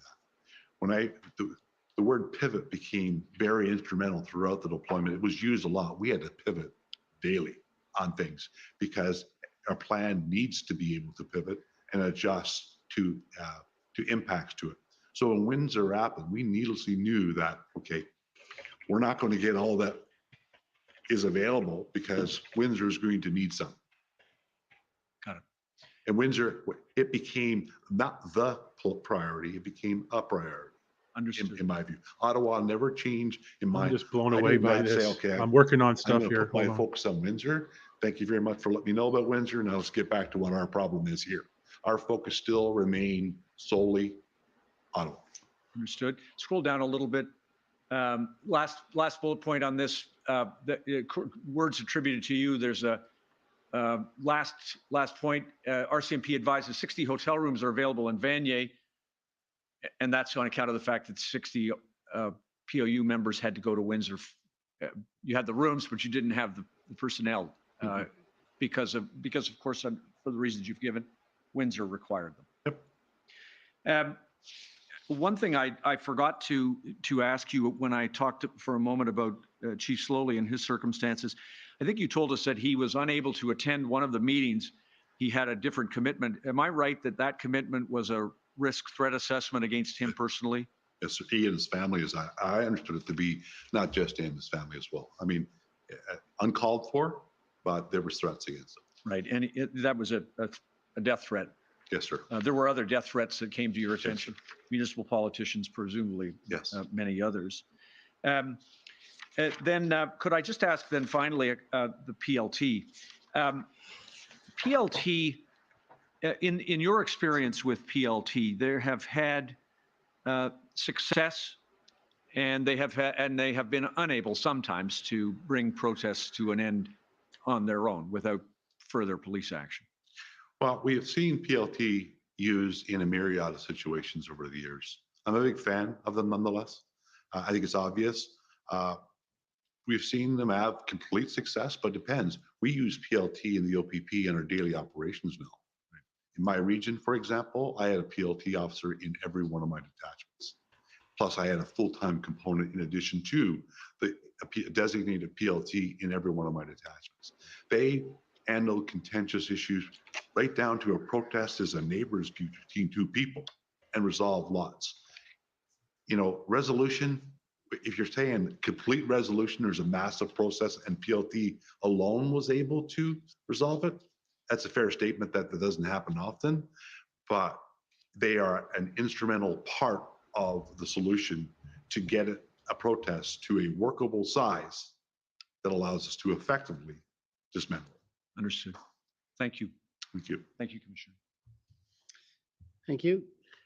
This may be a good time for an afternoon break. I think it's, since we're going to go for certainly an hour or better. So I'll take a 15-minute break and we'll come back if that's okay. Sure. Thank you.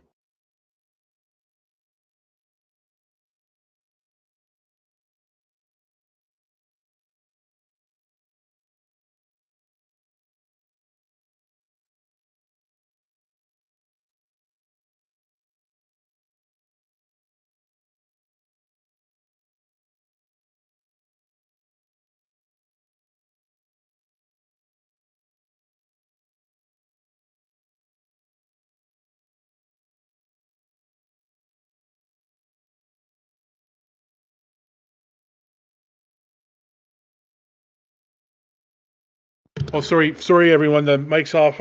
My mind is blown. The fact that they admitted that they didn't need it is, you know, we did not need the Emergency Measures Act. The Emergencies Act. Police would have managed to put an end to the protest without the use of the Emergencies Act in the same timeline.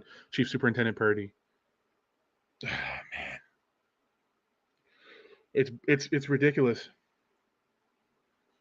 Yeah, that was beautiful what they were able to do in Coots. So we got a 15-minute break. I'm just trying to clip this real quick.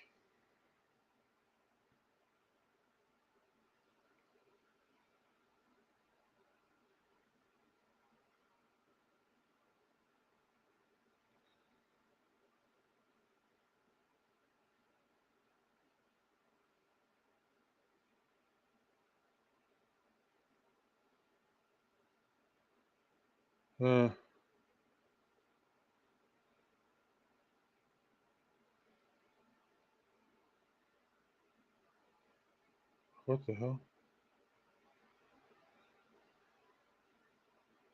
Okay, so we just have a little bit of delays here. I am trying to clip this out. I'm getting all kinds of information coming my way. We got the tow truck clip that Daisy was able to clip out. Guys, this is intense. I've got to do some work here. I've got to get this stuff pounded out.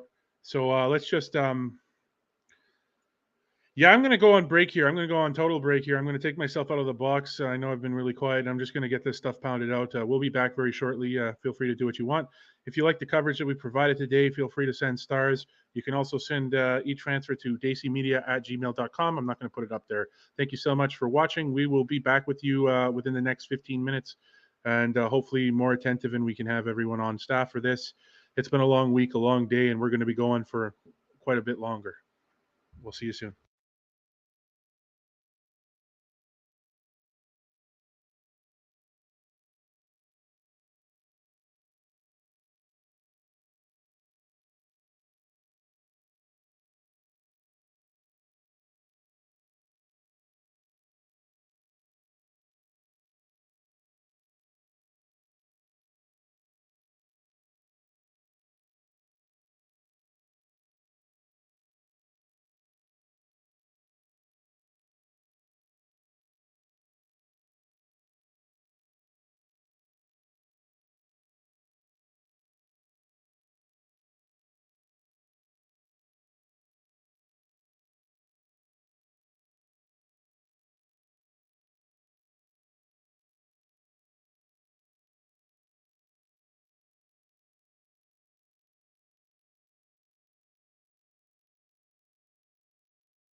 The commission is reconvened. La commission reprend.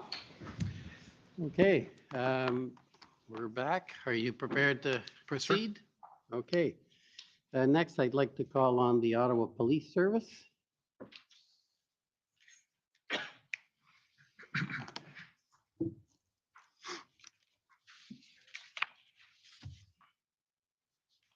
Good afternoon. Good afternoon. My name is Jessica Barrow, and I'm representing the Ottawa Police Service. We heard earlier in your evidence that the reason the integrated planning cell was created was to assist OPS. Is that correct? That's correct. And you listed a few reasons that that was the case, but one of the ones that you listed was to restore the public's confidence in the police. Is that fair? Yes. And would you agree with me that the loss of public confidence in OPS was related, at least in part, to the public's perception of inaction by OPS? Yes. And that perhaps residents felt like the unlawful behavior of protesters was going unchecked by OPS? Yes. In response to that, however, you are not a proponent of leading with enforcement. Is that fair? No, it's not fair. It's not fair, okay. I'm a proponent to leading a measured approach, and if enforcement is a part of that, then absolutely. However, I think you're attributing that maybe to my comment that you're not going to arrest your way out of this.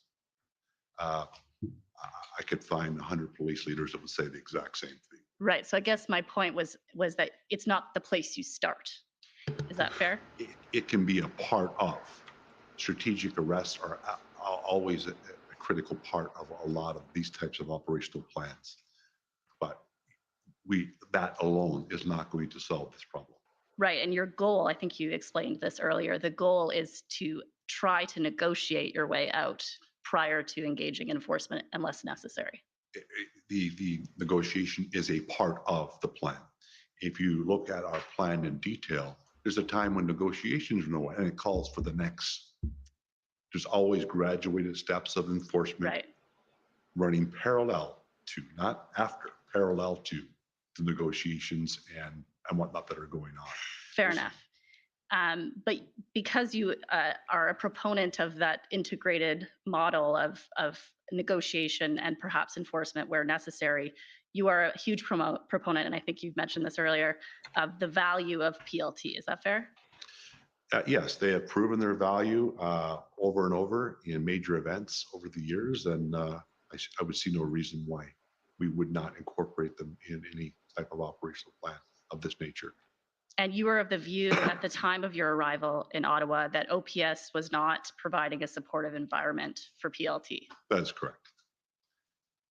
I mean, I should point out, I have knowledge about, obviously, OPS background.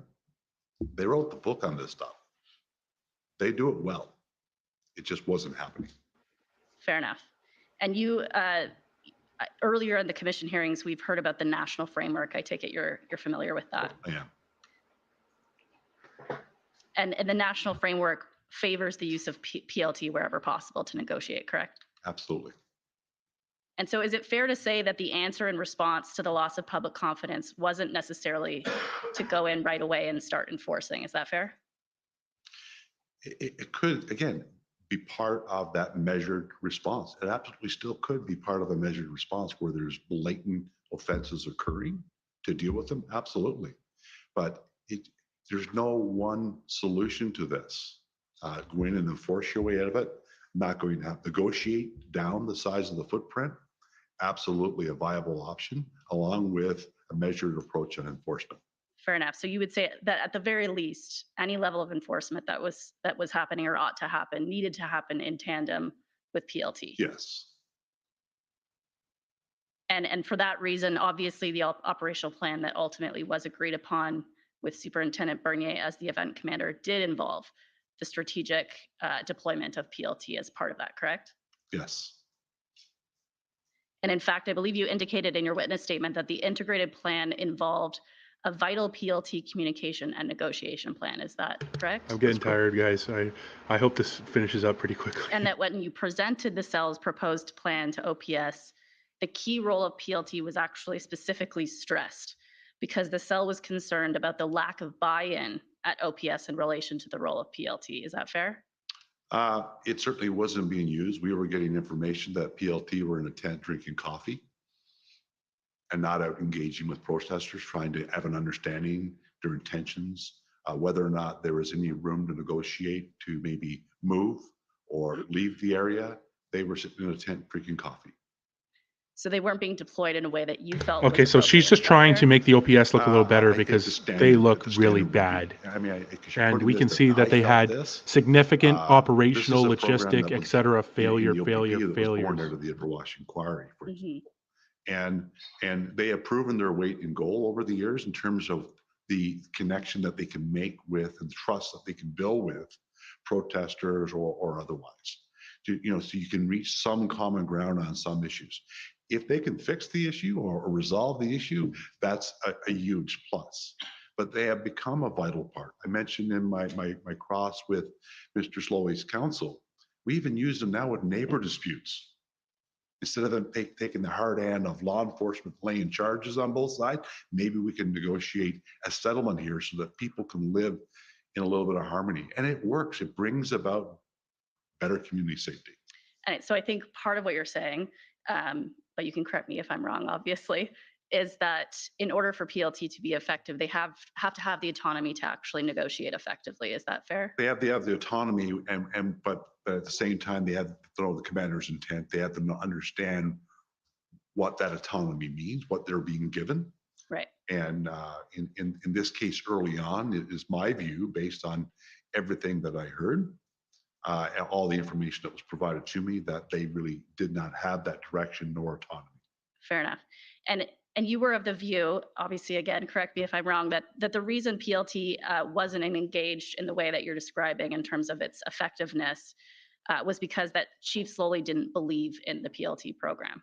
I think it went beyond maybe Chief Slowly, that others felt that it's time to get in there. There's a lot of pressure on them to take action that is seen to be taken. Fair. PLT is action taken that nobody sees. Right. We So in see terms it. of you're talking about the optics of it. The optics of it. And so I don't think it was just Chief Slowly. I know that in my meetings with the conversations with him, there was, he had mentioned, for example, that they didn't have this type of concept with the Toronto Police Service when he was there. And that so he was not overly familiar with it as we were. We were told that negotiations had simply failed. Right. So it perhaps is not that he didn't believe in it. It may be that he didn't understand its Oh, utility. he certainly still talked about it and understood where we're going with it. Absolutely. But it was our belief because they were challenged by Superintendent Abrams in my meeting with him on the 9th of February about PLT, because we already had it directly from PLT that they don't have authorities. They don't have autonomy. They're not doing what they do. And we were told simply that, they're used, but it's failed. I'm sorry, who were they told that I by? think that was Superintendent Patterson that said that at that meeting.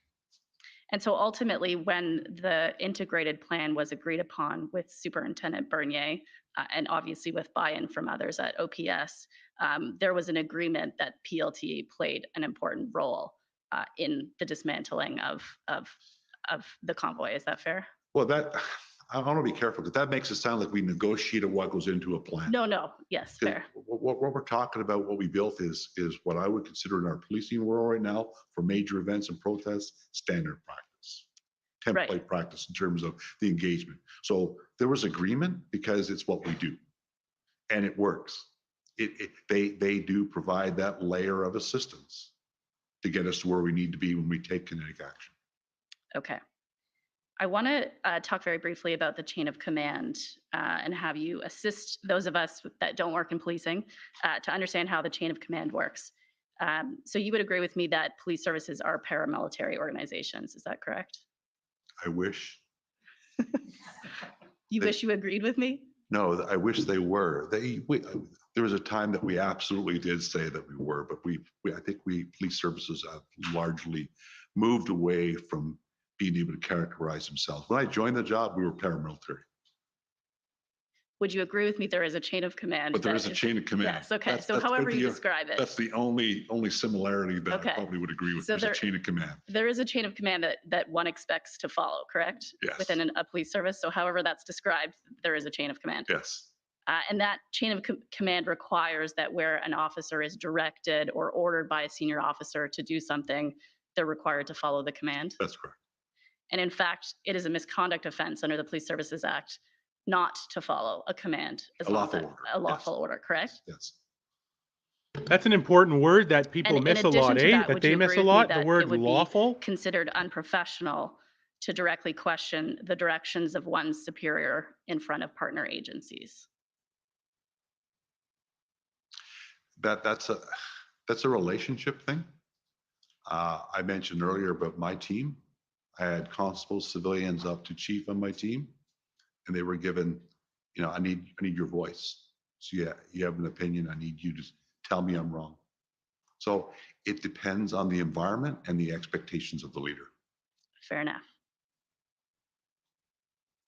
I want to talk a little bit about the integrated command. So when the integrated planning cell arrived in Ottawa, its first activities, and we've heard about this already, involved meetings with OPS to get a sense of where their plan stood. Is that fair? Yes. And the integrated planning cell brought with it a fairly significant amount of planning expertise. Yes, it did. And you indicated, with the exception of you, that these were experts in their field. Is that correct? That's correct. Okay. And the goal of the integrated planning cell was to work with OPS to work towards a more robust overall plan. Yes. And we've heard throughout your testimony, and I'll use the word criticism, but perhaps you would describe it otherwise. But would it be fair to say that there's some level of criticism of the level of integration OPS was allowing with your team at this point in time when you arrived? I think criticism is probably fair. I ran interference a lot on that very topic to actually, as I mentioned, at one point in time, publicly, it was announced we have integrated. Behind the scenes, I'm telling my folks, but we're not there yet. Integration means they're actually working with us. We're no longer in silos. We're actually talking about the direction that we're going in. And we had obstacles, but those obstacles were not just human. Fair enough. And we do know, though, however, that Superintendent Bernier was appointed as event commander on February 11th. Yes. And although perhaps not the integration level that you would have liked, there was an integrated command table after he came in, correct? It started. It started. The positive work started, and yes, and that was born out of I think the commissioners heard reference to the NCRCC down in Orleans, Ottawa Police Headquarters. We're at the NOC. We have command posts in various different places that add to the complexities of integration. Ideally, you want your key command positions to be integrated and also have access to one another. And ultimately, that does happen, right? Superintendent Bernier moves his group over to where you are. And as our team worked towards securing the right position, right location at the RCP headquarters that could house the type of integrated team, we're talking well into the 100 plus that would need it on operations day. For every component of the plan, we had to have a rep there. Right, and that takes time, obviously, to assemble that number of people. And one of the things that Superintendent Bernier did when he was appointed as event commander was appoint a deputy event commander. Is that right? Right. And that deputy event commander was Inspector Springer. Yes. And he's from the OPP. Yes. I think he's retired now. A retired member of the OPP, then perhaps. I think so. And in part of that integrated team that was assembled and evolved, I guess is what you're saying, it was specialties from all different specialty units, as well as members from a variety of different agencies. Is that right? Correct. And you felt at this time, I think you indicated, that even with Superintendent Bernier and the integrated table in place at this time, that there was at least a perceived need for Chief Slowly to approve any kind of planning. Is that fair?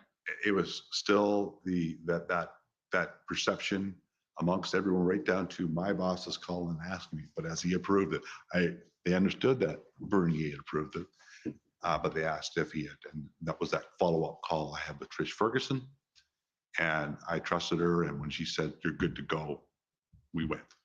Right. And, you know, we talked a little bit throughout this commission hearing with various witnesses about this incident command system. We know that there's multiple iterations of it, but would you agree with me that irrespective of which version we're talking about, that the chief's requirement to sign off on an operational plan is inconsistent with that model? Is that fair? Knowledge job, but inconsistent with approval, yes. Correct. You indicated that your team met with Deputy Chief Ferguson on the 11th to present the plan that your team had created. Is that right? We did that over phone, I believe. Okay, so there was a meeting of some kind, Yes. right? And am I correct in saying that the plan involved the creation of a unified command? Yes. And you indicated, I think earlier in your testimony, that Deputy Chief Ferguson was very supportive of that plan. Very, very supportive, yes. And you also indicated that Ferguson was your primary contact with the OPS at this time? Yes. And so would you agree with me that that support that she indicated on February 11th was generally consistent with the level of collaboration you saw from her during your interactions with her? Yes. In fact, in your witness statement, you referred to Deputy Chief Ferguson as a voice of reason. Is that right? That's fair. Okay.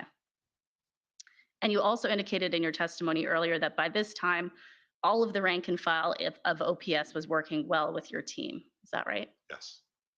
And on the same day of Chief Slowly's resignation, you would agree with me that Interim Chief Bell agreed with RCMP and OPP to implement a unified command. Is that correct? That's correct.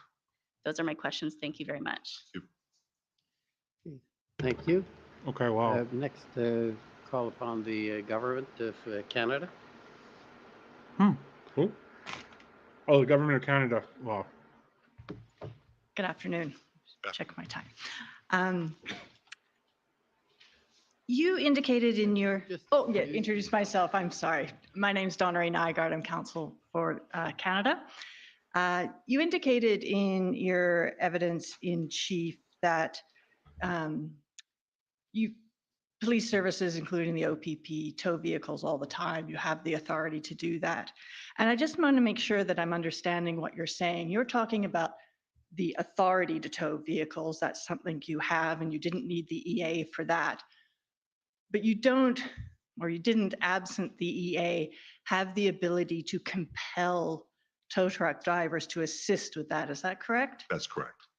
And that the use of tow trucks, in particular heavy tow trucks, was instrumental to the plan to clear out the protest in Ottawa, correct? Unequivocally. And the integrated operation was not actually able to obtain the services of such tow trucks without the use of the EA, the Emergencies Act, in this situation, correct? That's not entirely correct, no.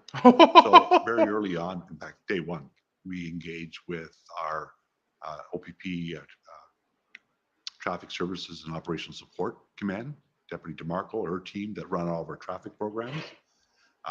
We had a gentleman by the name of Kirk Richardson. I believe he's a sergeant with the OPP. Everything tow is expertise, and he had the relationships with MTO. So they had been working tirelessly behind the scenes to build a plan. And I do know that they had some 34 rigs lined up. Wow. There were, however, some, I'm aware, that were reluctant because of some liability issues, and the Act gave that support. Could I have document number ONT 50179, please? Now, you mentioned Kirk Richardson, that he's Yes. who was doing this, and he was doing the organization with the. He was working directly with MTO. Right. If we can just scroll down to the first email in the chain. So yeah, just so we can see the beginning. So this is an email on February 16th from the MTO, and there's a number of recipients, including Mr. Richardson, you can see there. Mm-hmm. And if you can see in the first bullet point there, it says there were 13 heavy tow trucks requested and support equipment, 11 tow trucks confirmed so far from 3 towing companies, and they were working on securing more.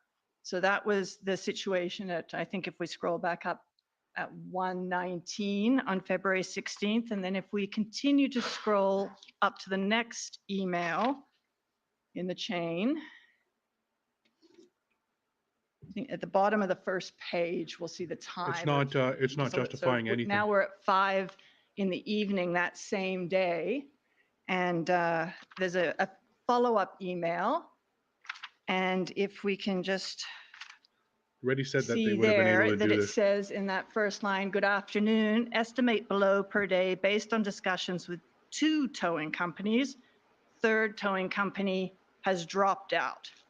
We have total 10 trucks at this time. And then you'll see that he says, we need a letter from the OPP requesting these companies to provide services and stating that the federal act cover any damage to their equipment and indemnify them from damage or other claims resulting from vehicle towed upon a police direction. And then if we go up to the final email in the chain, you'll see that it says, hi, Veronica, I've told them that the letter will come tomorrow. They will be moving tonight based on my and Steve's commitment credibility. So would you agree with me that at the end of the day, MOT was actually only able to obtain 2 towing companies and that those were only obtained if they were compelled under the Federal Emergencies Act? Certainly reading this, I would say that was my understanding going through that when I say tows, there's companies with multiple equipment. Was my understanding we had a significant number available, but there were holdouts that the Emergencies Act absolutely supported their engagement and to bring this to a successful conclusion. But you'll agree with me that as far as heavy tows are concerned, this email chain makes pretty clear that they were only able to obtain these 2. Yes, I'm fully alive to the fact that there was significant issue with tows. Our friends from Ottawa Police, in one of their preliminary plans, were going to use police officers because they could not get access to tows. They were going to use police officers that had the ability to drive those types of vehicles to remove them. So I would agree it was a significant issue.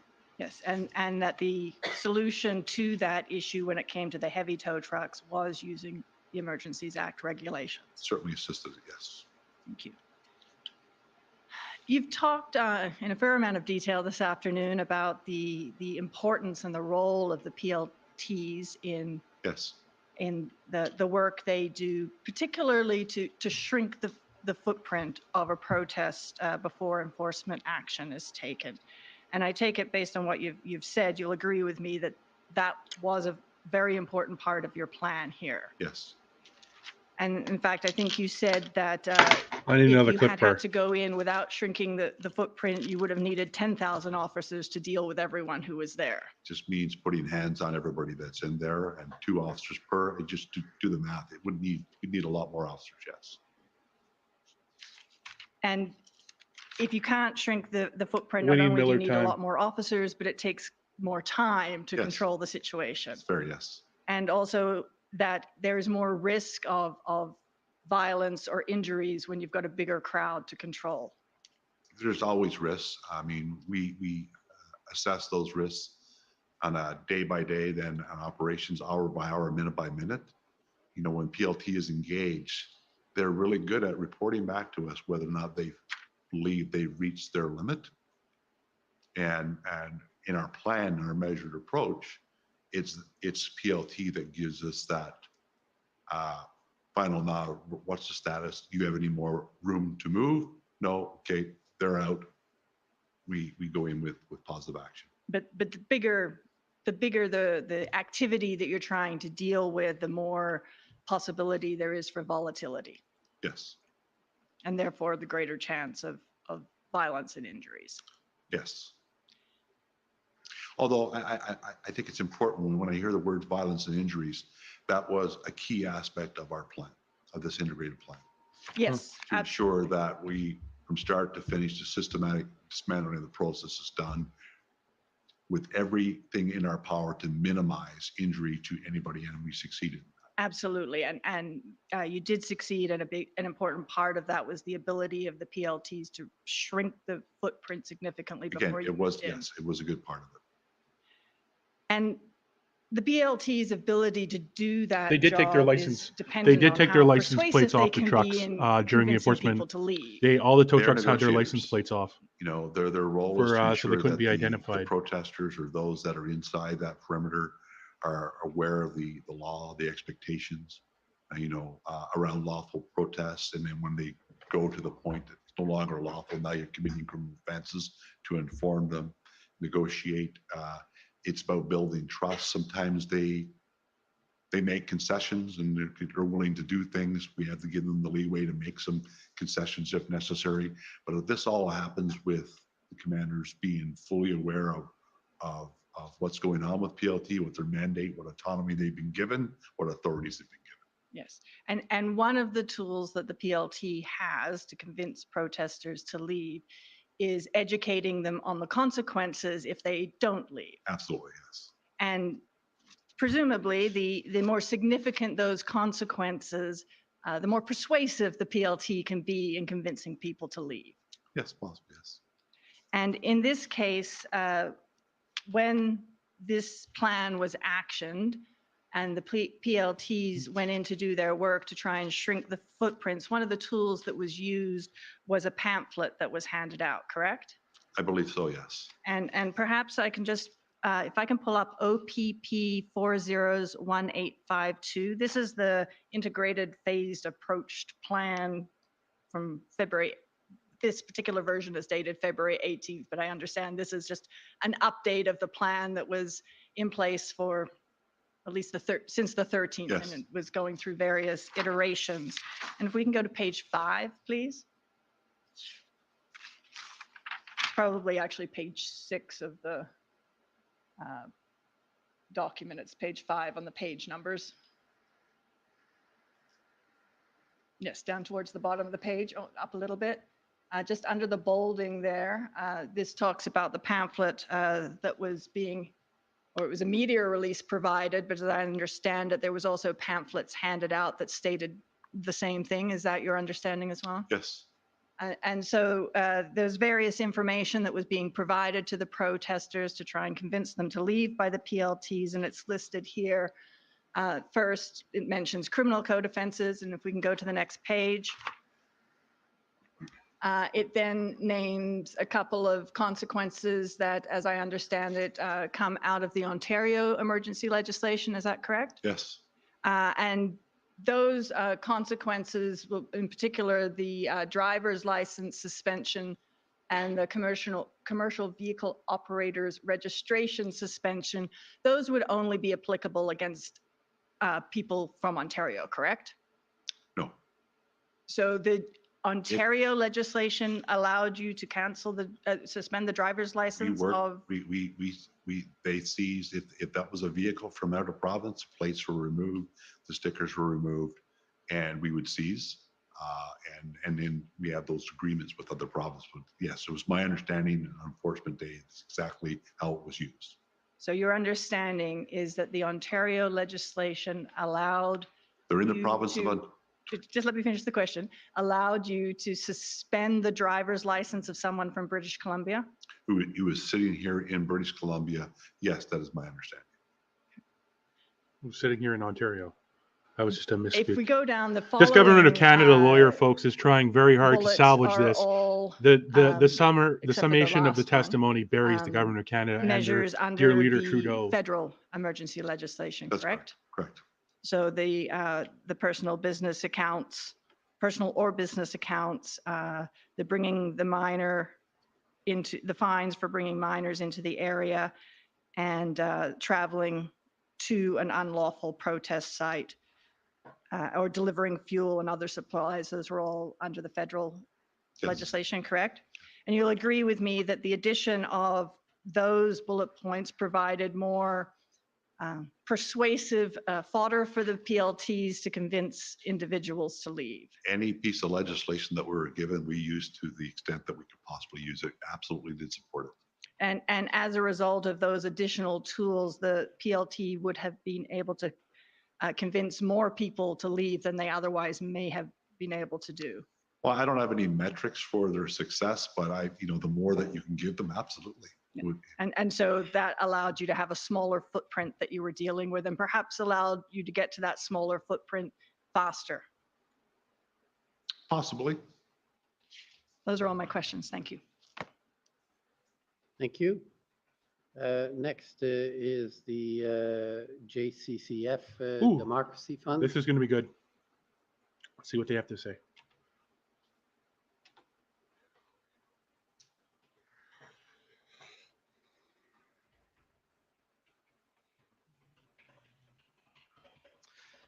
Good afternoon, Mr. Commissioner. Good afternoon. Good afternoon, sir. Good afternoon. Mr. Commissioner, the Can you speak up or turn up the sound of it? Yeah. Yes, Mr. Commissioner, can you hear me better now? Yes. Thank you. Counsel for the Government of Canada just brought up a document and showed it to the witness, and it was let's go, Call of Duty guy. Trucks. Let's go. It's against the rules, but I'm wondering if you would grant me leave to show this witness a single document which we haven't provided notice for, but which may assist him and which may assist the commission in understanding how many tow trucks may have been available. Well, I'm not sure mechanically how we can do this. A few questions arising of that. One is, it is a document that exists in the Pardy database?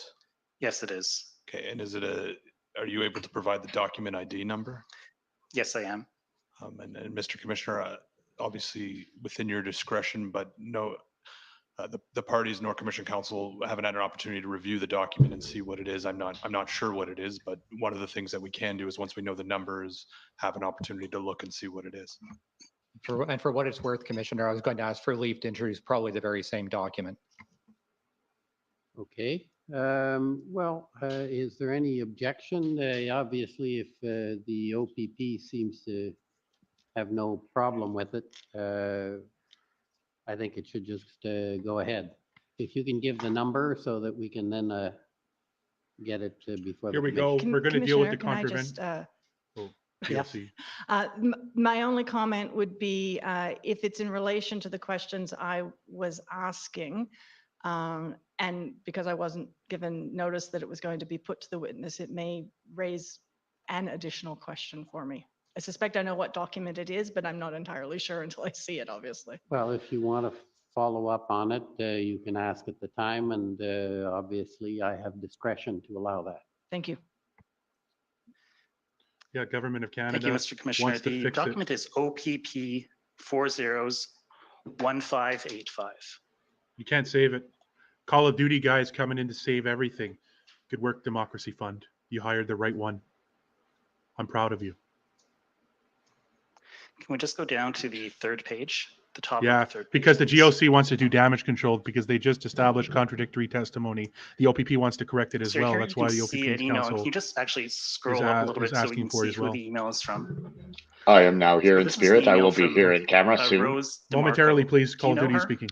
Yes, she is a Deputy Commissioner of Traffic Services and Operational Support with the OPP. Yeah, and it looks like this this email is being sent to somebody at the Solicitor General's office as well as the OPP Commissioner. Yes. And if we just scroll down a little bit, she says there are a total of 64 heavy tow companies in the province of Ontario. Do you see that? Yes. And I think this is what you were referring to before. She says companies who would provide service, 7 with 34 total heavy tow units. Yes. And if we just look down 2 lines, she says 10 companies waiting for callback from the 57 in total. Yes. Let's go. Let's go. Let's go. Let's go.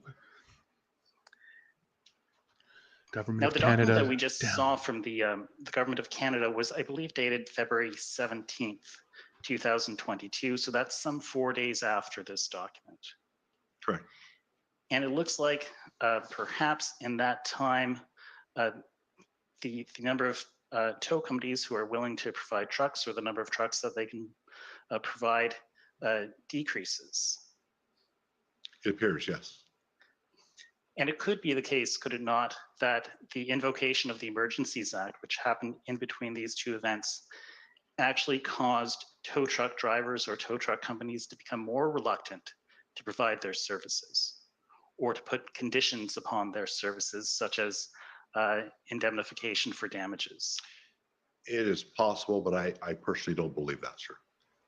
There was a reluctance very, very early with tow companies to You got be this, Call of engaged. Duty. As Come I on. mentioned, Let's the go. OPS Get that KDR. on Let's go. February 9th were unable Double kill, to triple get kill. any tow companies to engage, to the point that they were going to use their own people.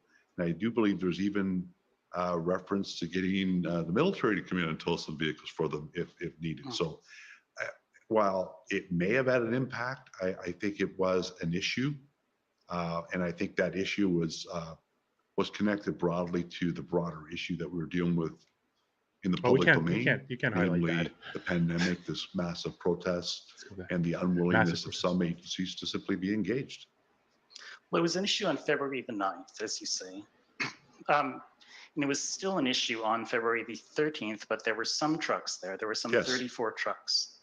Can you think of anything material that changed between the 13th and the 17th, other than the invocation of the Emergencies Act, which would cause fewer companies to agree to the OPP using their trucks or to providing services to the OPP? I think the key comment that I think is appropriate for me on the tow issue is that we knew it was a contentious, our team knew it to be a contentious issue from the very start of our deployment. I was fortunate to have a team that I could just say, can you deal with this? And Kurt Richardson, MTO, and the folks in that email, right up to Deputy Commissioner DeMarco, took that off our plate. So they might be in a better position to answer that question.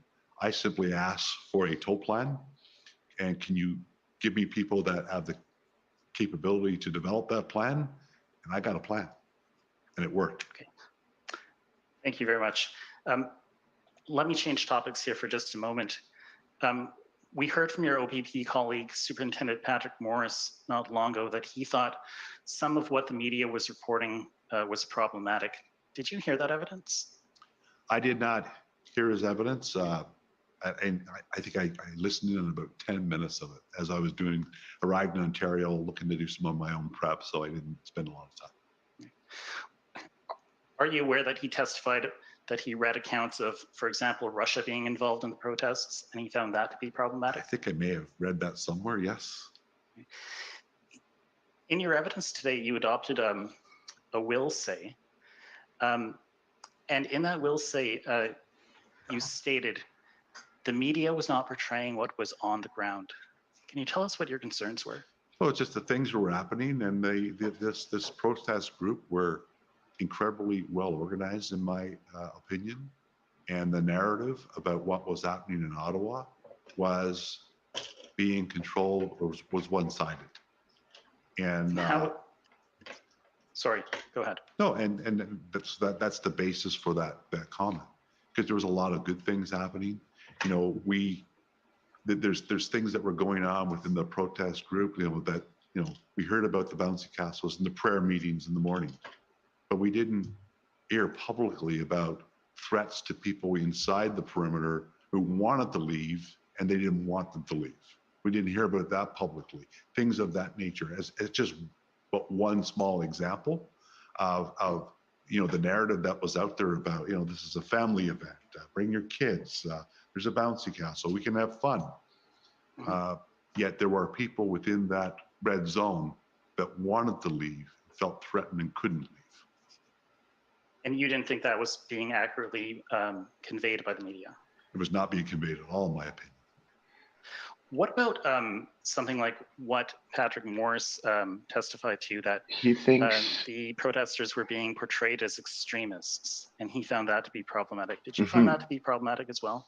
I do, because I've been involved in the events in the past, from OAS summits to some of the G events, where we had a lot of extremist views. There was fringes of it with the two groups, I believe, that were around Nicholas and Waller and Rito Sussex, maybe. were of concern, Same area. but they were not a major concern. But there's always that risk of escalation that you see from Of concern, from but those not of extremist major groups. concern. Yeah. It was the profile of the We're talking about protester Diagolon. for this event was none like I've ever Did you seen say the in word? 36 Oh years man, we're here. done. We are done. We had everything Oh, from they said it a million times. grandparents. Don't do that. You know, my first day in this What are you assignment, I doing? was shown a picture of 2 officers that had worked for me in the past, who were retired, who were in the crowd with the protesters. We saw children. We saw a lot of crestfallen police officers in the crowd, military, nurses. So it wasn't your normal group of people that you're dealing with. So I guess But you that's just the named a point. bunch of, but you just Was there named a still bunch of normal concerns people from our who they were perspective? dealing with. On Nurses and extremity? children I and think what he- grandmothers I and think retired We cops. relied on Because he's entrusted dancing people. around both sides. Like he just made the argument earlier that the media coverage was unfair because Very it much didn't so. That's portray my the question. convoy people as dangerous extremists or whatever, or Next, kidnappers. call on the city Like of wouldn't let Ottawa. people go. He was kind of saying, "What the heck's that about?" Who's this now? Lawyer for the OPP? Good afternoon, Chief Superintendent. My name Dance is back and Anne forth. Keith, and I'm one of the lawyers representing the City of Ottawa. Of course. Afternoon. If I could turn up. Or I'll ask take my you to 3 turn up hours now, thank you. OPP 40 We've been gone for hours. 9. No, I meant I was being her. And sir, these are your notes. I'll I leave don't know again. if Don't but there's a copy there that you prefer to refer to, but otherwise it'll go up on the screen. I'll wait for the screen. Sure. And could I ask that you turn to page 3, please, of the document? This is to show you the date at the top, sir, the 8th of February, 2022. And if we could scroll down to about the middle of page 4. A little bit lower. There we go. Now, do you see there's an arrow there that has the word from federal government at the end of it? And I'm going to ask you if you could help me out with your handwriting for the first part of it. Yeah, you may have to help me with my handwriting. Sorry. Do you see it there? There's an arrow about just below the middle line of the Yes. page. What did you write there? Daily siege from federal government. Daily siege from federal government. Yeah. What did you mean by that, Just sir? pressure. Pressure. And was this pressure, Pressure. that was You being mean placed Pressure like upon Bill the Blair Ottawa applied Police in Nova Service? Scotia with that with groundbreaking audio that just came out in the last day or two, to get this. and people are Yeah. asking for Bill Blair to resign Ottawa because as a whole he's to on get this audio resolved, basically. demanding this siege being information he had no applied just, privilege to, you know, and that he privately lied in in parliamentary calls to committee the saying that he chief had no or to knowledge or city never did officials, that. or was this He literally occurring lied in publicly? parliament, and now there's audio that this came is out notes that I yesterday of took. him I'm being briefed on my asking for assignment. politically It charged might be better information that he from said he never those asked who for. gave me that, but that was my sense from the briefing that there's The pressure government of Canada around, like, loves this. involving We gotta itself get in this things it fixed. shouldn't be And involved can in you just ways help it us shouldn't out? be involved in. Who provided this briefing? It was jointly provided by Commissioner Creek, Deputy Commissioner Harkins, Mike McDonnell at Injex as it related to POU, and Craig Abrams, who was on Video Link, gave us the overview of the state that was up to them. Thank you. So we can ask them about this. And I take it they were relaying this to you in your briefing because that meant that that was impacting the response in Ottawa, making things more difficult, if I can put it that way. Yes. It's difficult. It wasn't the average crowd. It was now, nurses to and page grandmothers and children and 12 of the veterans. document, please. And It former wasn't an police Antifa. officers. Yeah, it wasn't an Antifa bunch, so it was hard to know how to go in and just beat him senseless. Yeah, exactly. Not your regular crowd. No, it wasn't a bunch of crazy, like violent people. It was grandmothers. To be fair, I already understood the context of what he said earlier about the media narrative. That's why I never posted it. I knew now, we can go what back he was if you actually need me trying to, to say. sir. We're on February I thought most people 9th could. at this point. If you could stop there, Madam Clerk. Do you want me to go backwards to see the date, or you're all right? Okay, let me know if you do want me to. Do you see the entry there, 10:34 on February 9th? And it says TC, which I take it is telephone call? Yes.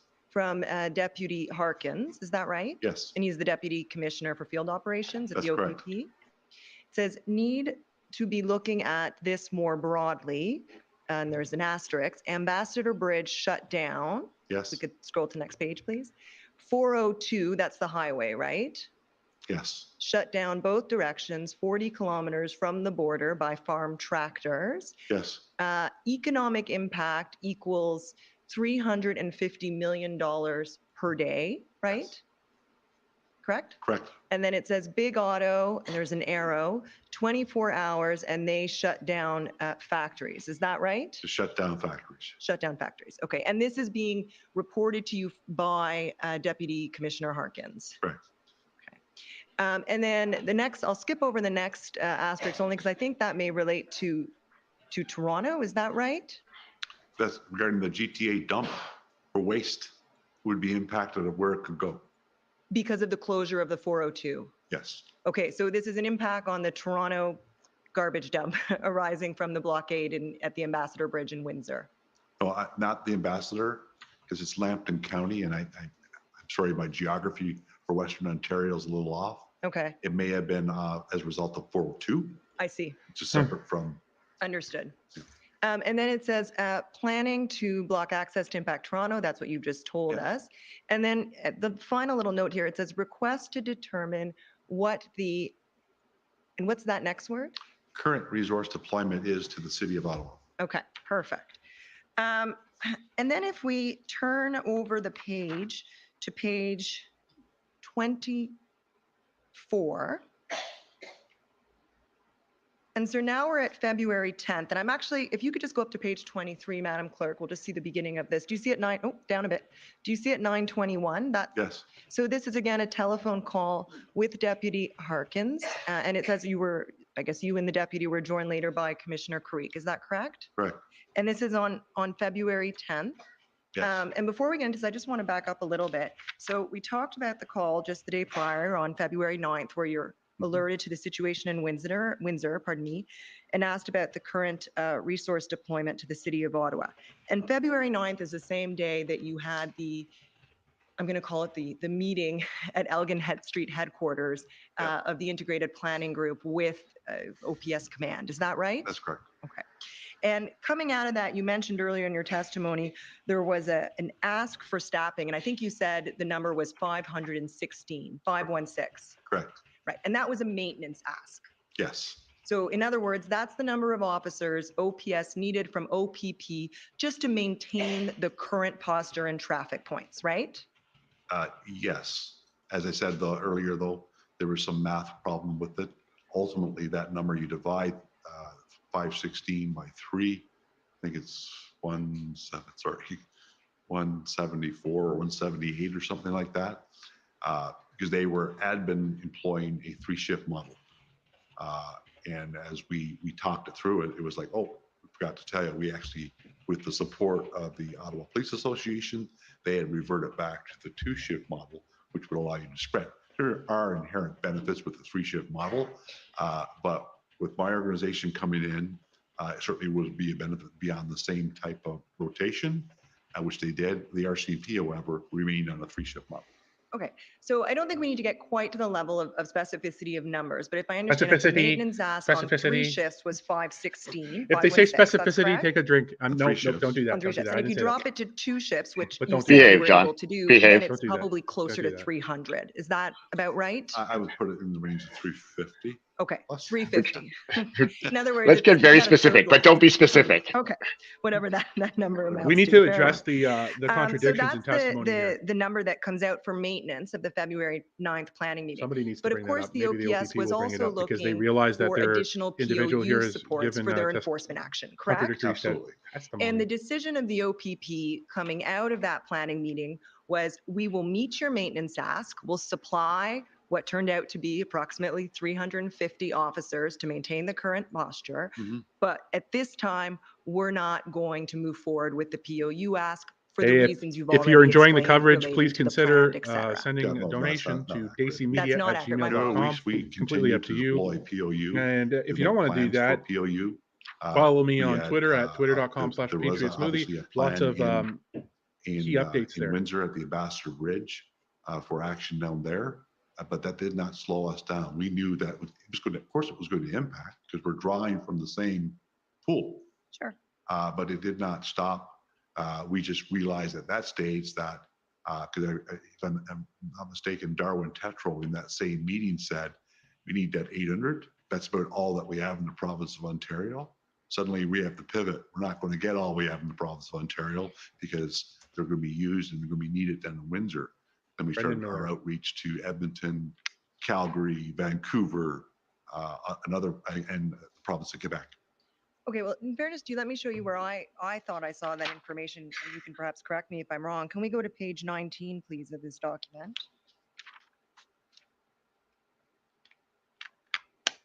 Okay, and actually just scroll up a little bit, please, Madam Clerk, the following page. So there's that 516 number, right? 3 shifts as documented by OPS, 516, that's the maintenance number. And we've explained that they went down to 2 shifts, so it ends up being more like 350, correct? Yep. And now let's scroll down, Madam Clerk. Now, I see a number of POU requests here, and if we keep scrolling down, okay, stop there. You'll see the lowest POU you get, POU by this stage, 55 plus 600. So that was their POU ask coming out of the planning meeting on the 9th, right? I believe so, yes. Okay. And can we scroll down a little bit more, Madam Clerk, please? And then, whoa, stop there. And then you'll see where it says 1635. Do you see that? Yes. It says briefed team. These are your notes, right, sir? Yes. And then it says, will staff to the maintenance plan, which has roles and responsibilities built in, continue to build our plan, right? So that's what I was referring to. Yeah, and that's accurate. But, okay. But when we talk about that in our plan and we continue to build, we're asking as we need. You know, we add people. We were not taking action. We were not in a position. We needed 800. And that's what I meant earlier. For the reasons you've discussed, the plan's not there. Right now, you're staffing to the maintenance ask because that's what you think is needed in Ottawa right then. And our ask will immediately go out for others now. We want others to join in. We need the SQ. We need Vancouver. We need Calgary and Edmonton to join the team because we need this number. And then the logistics around arranging all that, getting the approvals, the supports for them to be deployed were occurring. And I understand that, but at this point, the immediate decision is to staff to the maintenance plan. Can we agree to that? Yes. Okay. Now, back to page 24, please, Madam Clerk. We're going to move ahead to February 10th. And we'll scroll up to up to the following page, sorry, 921. This is where we were. Telephone call with Deputy Harkins, joined later by Commissioner Creek. We'll scroll down to page 24. And if I could stop you, Madam Clerk, at the CC. Do you see that there? That's Commissioner Creek, I'm assuming, since he joined the call later. I think so. Okay. And it says, provincial priority has changed due to ongoing, and you'll have to help me with the next word. Issue in Windsor. Issue, thank you. Due to ongoing issue in Windsor, both from, I think that's Intel and impact assessment. Yes. Okay. It is now our priority, it being Windsor, while continuing to support the RCMP/OPS in Ottawa. We may not be in position to supply Ottawa with all they need at this juncture. Right. And that's what Commissioner Creek told you on the morning of February 10th, correct? Yes. Just to put us in time, that's the Thursday, right? Before the weekend, correct? Yes. Okay. And it's my understanding that the maintenance ask, the approximately 350 officers, was actually only fulfilled on the morning of Saturday, February 12th. Is that accurate? You know, I'd need a lot of information in front of me to be very specific in terms of when we finally did it. We certainly made the ask. And yeah, and no one's suggesting otherwise. So I can pull up a document. It's not a problem. No, if you say it was reported that it took till then to do it, I believe that. Okay. It was a struggle.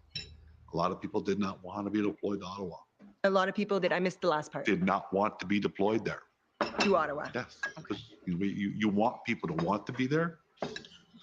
But it was a struggle. Right. So and the circumstances you're describing, Windsor and the reasons you've just described, that explains why the ask being made took, from February 9th to February 12th to be fulfilled by the OPP. Yes. Right. And when you say OPP, the OPP didn't want to. OPP officers didn't want to trample over fellow Canadians. Really? Yeah, I wonder. There with an integration with multiple agencies, we're all in it together. I understand. Let me be fair to you. It took 3 days for OPP together with all of its partner agencies to fulfill the maintenance ask by OPS. Yes. Thank you. Those are my questions. Well, that took a while to get there. Thank you. Next, the convoy organizers. Is it Miller time? Is it Miller time? Oh, it's what's her No. name? Uh, have it here. I have it in the banners. Hold on, Here, stand by. Sheba Vanderberg.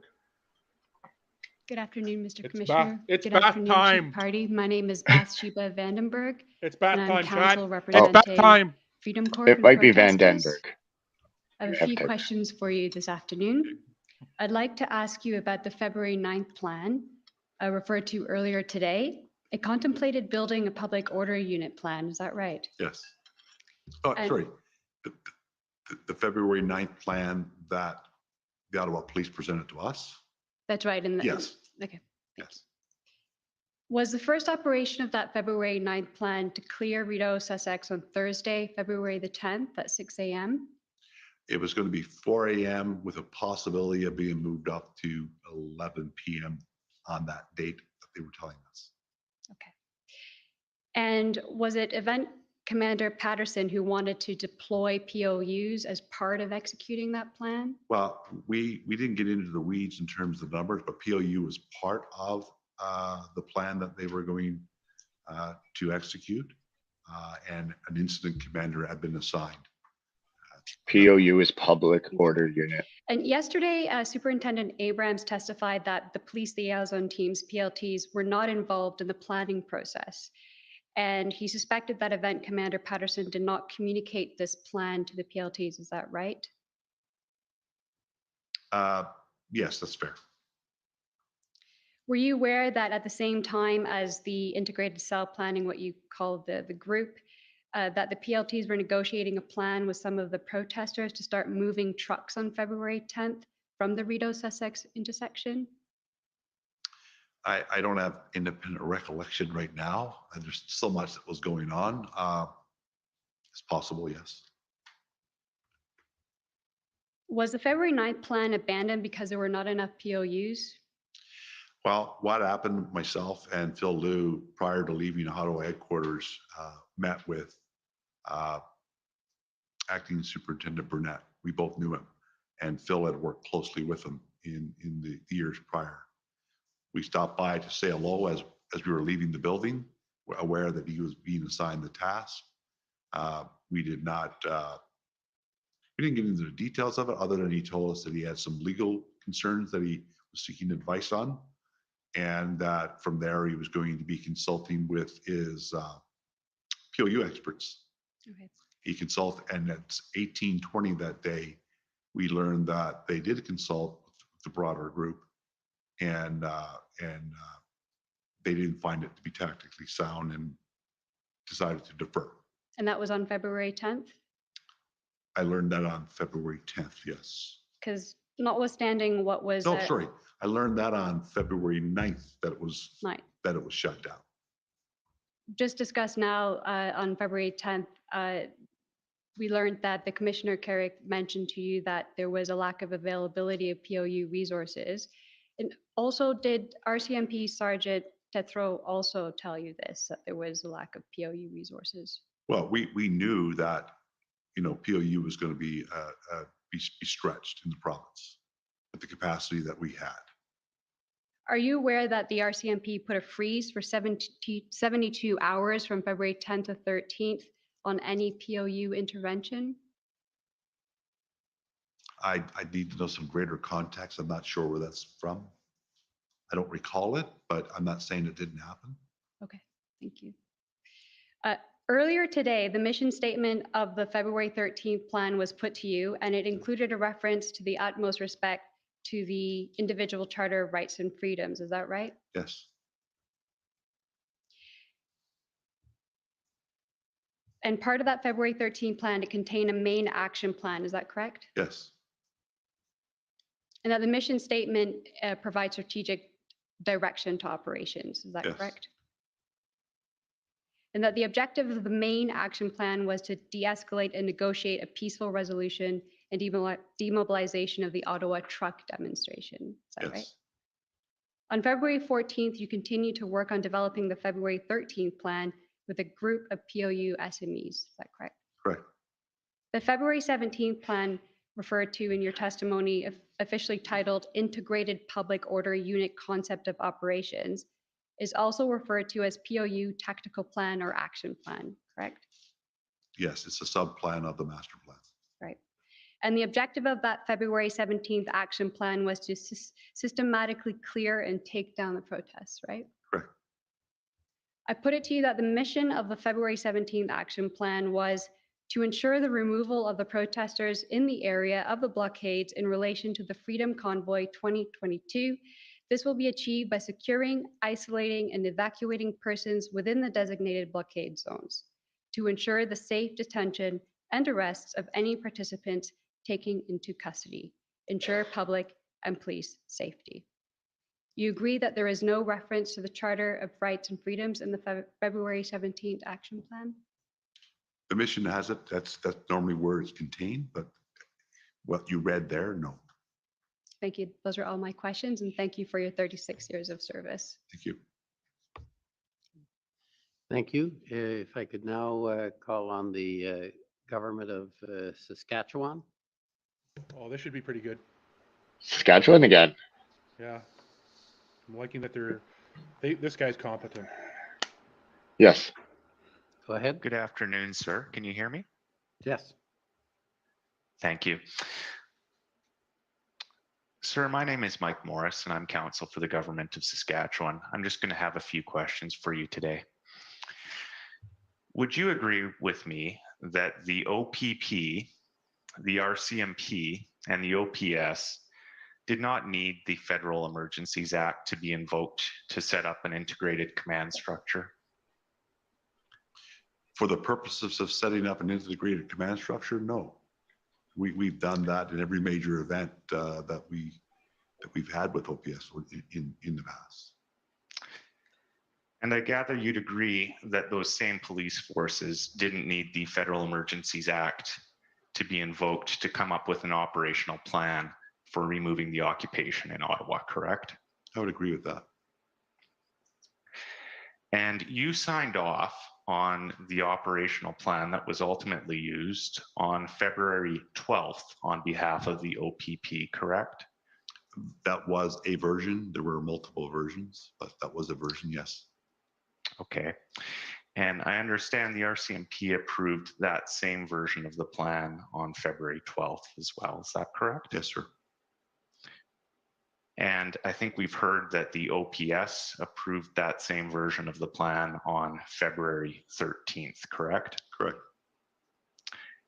And when you signed off on that plan, you were confident that it could be implemented to end the occupation, correct? Yes. And the February 13th plan did not contemplate any powers under the Federal Emergencies Act, correct? Not at that time, no. And as commander of the integrated planning cell, if you had thought that such powers were needed, you would have told someone, correct? Well, we certainly felt that we had what we needed to develop a plan to dismantle the protests with what we had. Thank you, sir. Those are my questions. Thank you. Yeah, thank you. Yep. Next, I could. Well, that was quite direct. Did you catch all that, John? Yeah, somewhat. Holy jumping. He's all over the afternoon. place. My name is Mandy England, and I'm asking some questions today on behalf of the government of Alberta. Oh, Alberta! Sir, you mentioned in your response to counsel for the government of Canada that some tow truck operators were reluctant due to liability issues to engage in the towing, and so the Emergencies Act was helpful in that respect. Was that correct? That's correct. And so would it be fair to say that there were tow truck drivers who were willing to do it? They would not have needed to be compelled to do it, but they just wanted that additional reassurance about liability? Yes, that's fair. Okay. Isn't it true that there are also provisions under the Ontario Emergency Management and Civil Protection Act that protect individuals who are acting in good faith and performing an order under that act from an action against them for liability in performing that duty? I do believe so, yes. And is it true that there's provisions under that act that provide a way for anyone whose property is damaged where an order under the act is being carried out to seek compensation from the province itself rather than from an individual like a tow truck operator who's carrying out the order? Well, I'll be honest, now you're getting into weeds of it that I'd have to say I need to look at it to see what it Fair provided, enough. but I was looking at it and I focused mostly on the enforcement powers that it gave us. But those powers If existed. what I had just said was true, that there was a mechanism for that individual to have sought compensation, would you agree that between those two items, that if there was an order under the Ontario Act authorizing the tow truck drivers to provide those towing services, that those operators would be protected in the same way by the Ontario Act? I'm not sure, because I know we had some difficulties with our earlier planning where we had a robust toll plan in place and it all fell apart because of the indemnity issue and the length of time for that indemnity, that the operators just felt that given the nature of the protests, the fear of reprisal, that they needed an extended period of indemnity that we just couldn't provide. So I left the tow issue to our tow experts. It's not. But I'd have to look at the legislation. That's not saying that it couldn't be provided. It's, they weren't able to provide it at the time. How far and how deep the indemnity of So- either the EMCPA or the EA provided. That's fair. Ontario If the provisions emergency were the same or measures. substantially similar, though, would you agree that the Ontario legislation would have been equally helpful then in providing the assurances to tow truck operators? If you're telling me that, then I would say it would be. There we go. Thank you very much. Those are my questions for you today. Thank you. Yeah, thank you. Thank you. Thank you. Alberta, boom. On the board, Alberta. Are you gonna clip that? Re-examination? Excuse me. or any Clipping the examination? Saskatchewan Sorry, thing. excuse me, Mr. Okay. Excuse me, Mr. Commissioner. I believe before we get to the party for the witnesses, the Ottawa Coalition did have 5 minutes, and the party for the witnesses. Ooh-wee, 5 whole minutes. I am sorry, I must have skipped them. I apologize. Mr. Champ, you have 5 minutes, and I'll even give you 6 if you need it, given my Holy error. generous. I'll be 4. How generous. Good afternoon, Chief Superintendent. Thank you for joining us. My name is Paul Champ. I'm a lawyer for the Ottawa Coalition for Residents and Businesses. Yes. Just a few questions for you, Chief Superintendent. What, no? I've represented police officers for many years, for about 20 years, and it's been my experience that there's a lot of You have the very Alberta strong clip? personalities in policing. I'm just working on the Is that fair to say? Saskatchewan clip. Yeah, I'm Strong trying. characters, strong leaders. Yeah, I got Saskatchewan. And sometimes those personalities can conflict. Yes. And similarly, when you have these strong personalities in leadership positions, it can be kind of difficult for them to give up leadership or maybe admit they're wrong or seek assistance. Is that fair to say?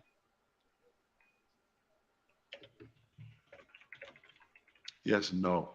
Sometimes it's a failure of leadership for not doing it, not asking for help. That's fair. Where I was going to go at, wanted to ask you about, Chief Superintendent, is that you told us before about how a chief of police in Ontario can ask the Ontario provincial police to take over their service or assist their service in cases of emergency, correct? Yes. And Chief Foley didn't do that in these circumstances. No.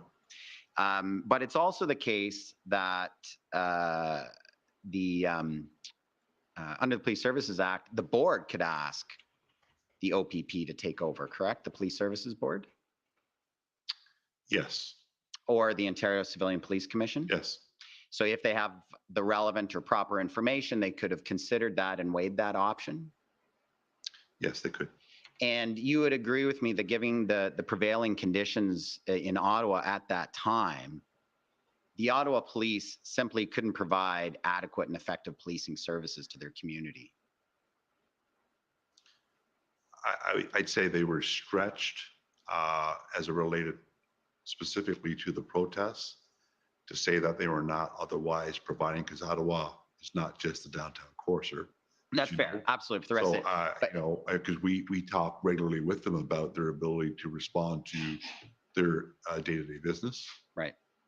But we've heard lots of evidence, and I don't think it's really in dispute, that the Ottawa Police Services simply did not have the capacity to bring this event to an end on their own. The numbers were such, the scale was such, it was recognized generally. The Ottawa Police couldn't end this on their own, correct? Yeah, that's correct. And it took an enormous amount more of police resources from elsewhere to bring an end to this, correct? Yes.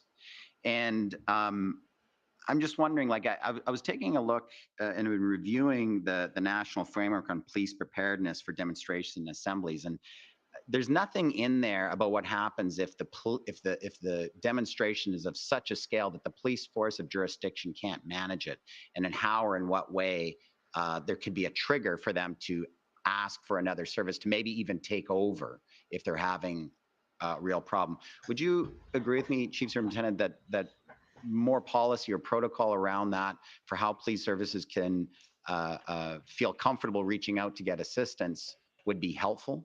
It absolutely would. Yeah, if Chief Soley had some more guidance on that, or his strong personality, maybe he felt he was kind of getting it from all sides. I think we've heard a lot of evidence from that, felt embattled. But if there was a policy there saying, hey, at this point, that's a trigger, you should actually cede responsibilities to another service, that perhaps could have helped this crisis. Would you agree? Whether or not it's ceding responsibility to another organization, you know, I'll just back up and qualify this answer with another statement. The OPP policy, for example, when an incident exhausts the ability of the local detachment to respond, we will stand up an EOC. So we have a more coordinated response, because now we're going to be needing resources from other.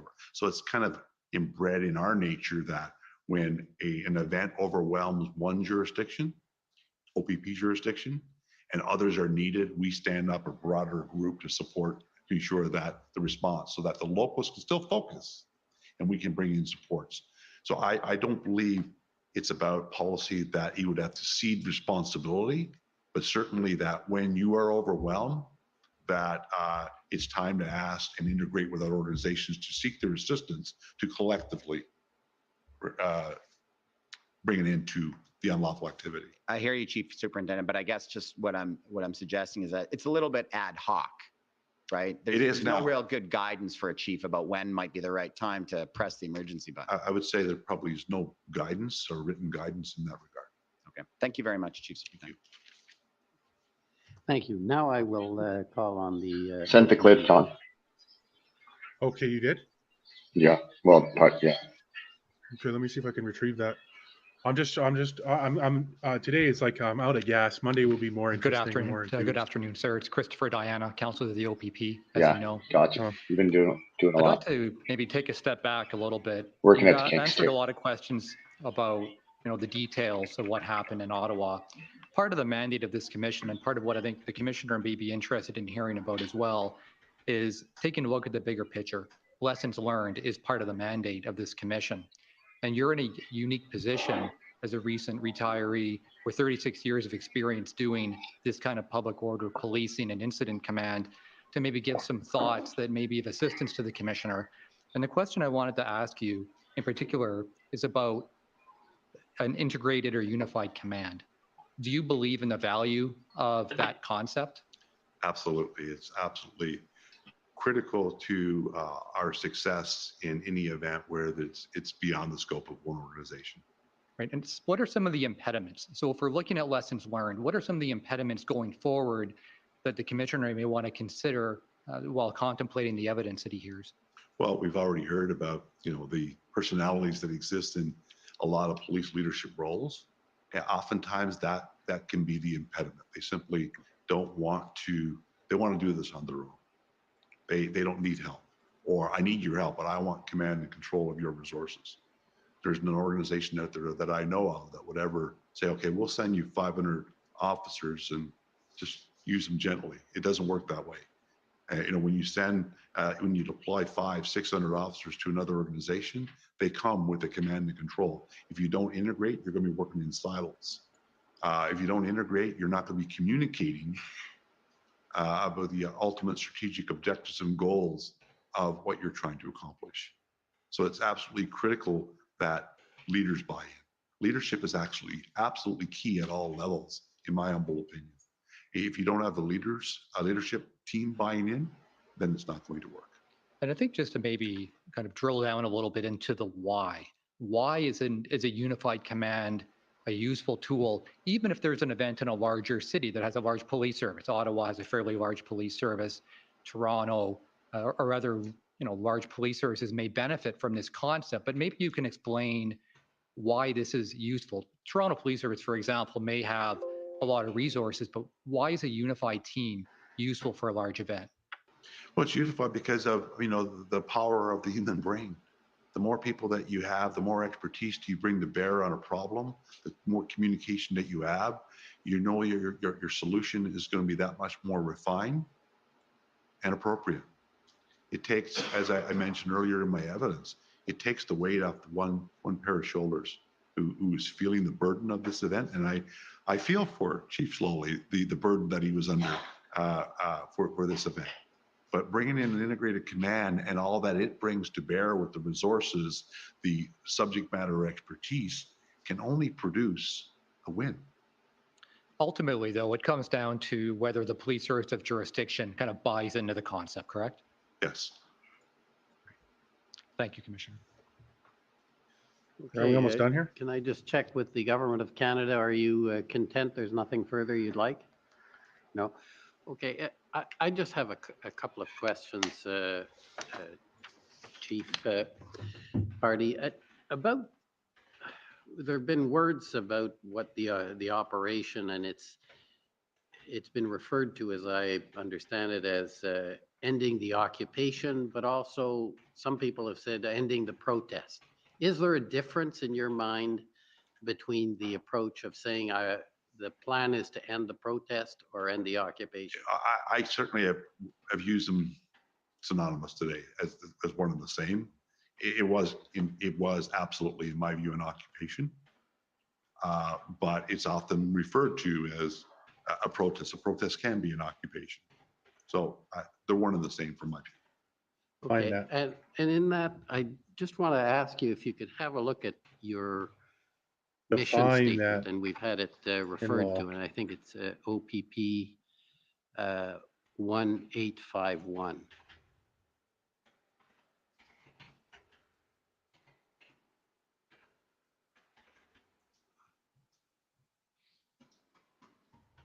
And I think we might be at page 8. I think, if I'm correct. Hold on. I know what banner to put up, everyone. down I a have bit, the I banner think, for or- this. yeah, it's up I above have the the banner mission for this. There's a statement I'm banner for looking this. There is a banner for this. Boom. No, A that's protest not is the a right protest is a document protest. then. Let's go. It would be in that document, sir. Okay, and where would it, Maybe it's down. okay, maybe further down, I think That's it the was banner. I believe it's page 8. page 8. If we had just gone down a little bit from where we were. There it is. Okay. And I'm wondering here, you've put in with the utmost respect to the individual's charter of rights and freedoms. And I was wondering, was there any thought about there are protesters there that may wish to protest appropriately, if I can call it, without breaking law, i.e. continue a protest legally in some manner in some place? Yes. Was that taken into account? Absolutely was taken into consideration in our message in through PLT that, you want to protest where you are now is deemed illegal, you need to leave. You want to protest, there's other venues. And this is why we put in this mission about the Charter of Rights, because there are lawful protests that you can do. I guess that's why I was wondering about your answer of saying ending the protest and ending ending the occupation you took as being the same. the same, but I guess I should Come on, qualify within that the red words, I zone guess. that's now deemed to be an illegal occupation. If you're in Deemed there, to be you're an breaking illegal the law. occupation If by you're the in there, the unilateral you need declaration to of leave emergency on because February it has 14th. been deemed illegal By but the you're February doing an 14th illegal unilateral occupation. declaration. So by that Canada's could be never a lot before of used people that Emergencies our Act, PLT, Canada's version of martial law, interacted with unilateral arbitrary continually, definitions pleaded don't that, have well, solid we're footings all in doing law. That's why everything we are lawful. here right They now. had this a lot of them felt they had that plausible deniability until so PLT had to educate them. Okay, it's a lawful protest to a point. Now you've reached a point. There's injunctions. There's criminal mischief going on. There's all these things that are happening. This protest, this demonstration, this occupation is now deemed unlawful, and you need to leave. If they chose, and we gave people an exit strategy, if they chose, well, we'd like a protest location where our voice can be heard, that would have been facilitated by PLT. Okay, so the PLT They were was being heard on the streets of seeking Ottawa. to shrink the footprint, but are you saying they also would facilitate a continuing legal protest in some location or in some manner? If someone said to them, but we have a right to protest, they would have said, not here. There's other ways that you can protest, but now you're in an illegal zone to protest. Illegal zone declared illegal I mean, they're not going to by stop what the they're doing. unilateral So arbitrary declaration of emergency by the government of Canada on February 14th, I'll use that the the Senate of example Canada G8. and We set therefore up the Parliament of stages, Canada everything. You wanna never protest? approved. Here, you go here and Thank you protest. very much. PLT, they'll help facilitate this because you're not getting to there. Okay. Was there any part of the plan that provided for this aspect that you've just described, that you could continue your protest legally, just not here? I think by that time we had exhausted all negotiation. Without reading the final plan, I would say no, because our negotiations with the protesters had reached a point that they were proving to be futile. So now enforcement action was next. So now they're protesters, then they're occupiers, then they're protesters. Are you aware? You can't even of decide people his own after language. Members of the public in media or otherwise criticizing after the fact the operation, saying they simply wished to peacefully protest? I don't doubt that. I don't independently recall those types. I didn't actually. I avoided the media and the news. Fair enough. So I could focus. But I don't particularly recall it, but I don't doubt it. Yeah, so you avoided the news, yet you were very comfortable saying earlier today that the news had a twisted narrative that wasn't reporting on the allegations of Ottawa citizens or downtown residents, to be specific, against the convoy. This is an illegal occupation. Which is it? We have to move. They skedaddled out of there. Which is it? As I mentioned earlier about you didn't watch the news, but the news was biased in favor of the convoy protest. Are you kidding me? What planet does this guy live on? Wanted their voice to be I mean, heard. I love We the knew testimony he gave earlier, and then he contradicted himself. But I wonder what planet he's on. In terms of the potential. Doesn't watch the news, but he's an expert on the fact that they're biased for the protesters. He was basically saying that the media had positive reports for the convoy. Are you kidding me? Look it up. It's like there wasn't a single good story on there. Give me one. I'd love to see it. A fluff piece, like Justin, like an average day of journalism against Justin Trudeau. So just to close that loop, do you feel the plan was adequate in terms of allowing doesn't watch the protests media, he for said, those who may wish but he's it, an expert on media in biases retrospect? At in the favor of stage the where convoy. we executed this plan and went kinetic, i.e. we went hands-on with the operation, that was the option that was left available to us. With all other aspects of the plan exhausted, I do believe that it wasn't an occupation. Words matter. There's the definition of occupation. The action, state, or period of occupying or being occupied by military force. Trucks parked on the street, idling, emitting diesel, and honking up until an injunction, and sporadically thereafter being charged with mischief is not an occupation. It's not military force. For business to be able to open, and doing so without injuring people and having to arrest too many people. We know our justice, a lot of people put a lot of stock in arrest. We also know our justice system just doesn't have the ability for us to arrest and charge 3,000 people. We all know what would happen there. So I believe that we accomplished what would happen then is what's happening now. Did so accountability and return, because very shortly thereafter there were protests again in the city of Ottawa that were permitted and were peaceful. Thank you. One other thing I just want to explore briefly.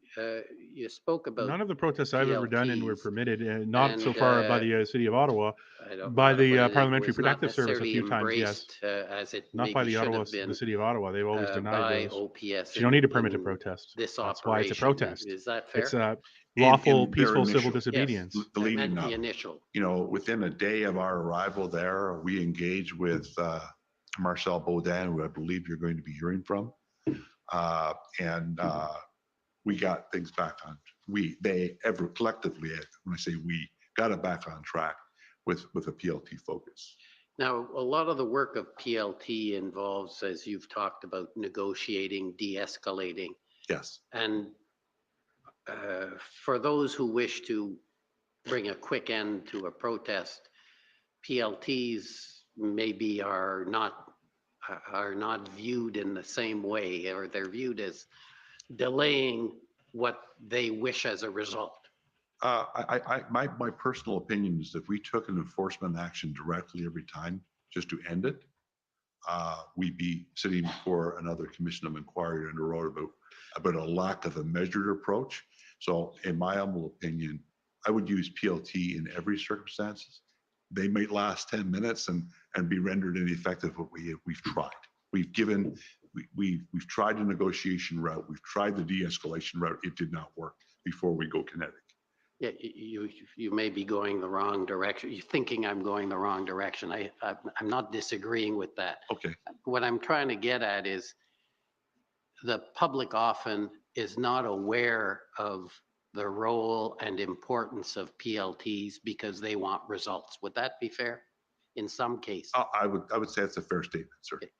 And I guess all I'm asking is, do you think an important component in a protest such as this is educating the public on the need for the process to be worked through, negotiation, et cetera? In other words, because we heard a lot about public pressure to close this down.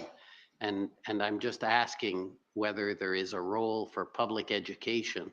There's a significant role. In fact, when you look, I'm sure you'll get this from Inspector Baudin, a lot of what PLT does, because it's not just with the protesters that they deal with, a lot of what they do is education as well. You know, our PLTs are active not just in the middle of a crisis. They're active. So education is absolutely critical. The public needs to know. When we engage PLT in these events, we have PLT members who are dealing with the business association. We have PLT members dealing with the residents so that we know collectively all of the issues that we're facing. So they're not just negotiating with the protesters necessarily. They're looking at everybody that is impacted by education. I would love for every member of the public to become a PLT. One of our goals in our communication strategy was to make every uniform officer with their messaging from the constable on the street up to the Prime Minister of Canada. If we could get everybody saying the same message, we're educating the public, we will succeed. That was a stated goal right within our mission. Okay, well, thank you very much. And thank you for your testimony. We appreciate, even though you're in retirement. Yes, I'm sorry. My apologies. I have just a few questions. This is for the record. Brendan Miller, counsel for the Freedom Corp. Arising from your questions. I had none until some answers came out. There's just probably about 2 minutes of questions I would like to ask, if I may, sir, with respect to the evidence from the witness regarding there being no more ability to negotiate, et cetera, given that I understand that that wasn't the case, sir. There is no provision for a re-examination. We're not going to reopen it. There will be plenty of witnesses. I get the time to, I get to say my narrative. I get to protect Trudeau. You don't get to do anything. And Bill Blair gets to lie to Parliament and walk away and dance. Be the only one. And I'm going to go have dinner with Bill Blair now, maybe. Okay, so with that, I can introduce my own. I get to be the last voice. I get to bring out all this stuff, and nobody gets to say anything about it. That's how it goes. That's how it goes. Monday morning at 9:30. It's almost laughable. It would be so funny. It would be funny if it wasn't so sad. The commission is adjourned. La commission est adjournée. Oh, that's hilarious. It wasn't so sad. It would be. kind of sad, isn't it? Oh boy, I'm tired. Okay, so let's summarize there. I'm looking on some different things, trying to get something out here. Give me a second. Okay, that broke. Man, this is so annoying.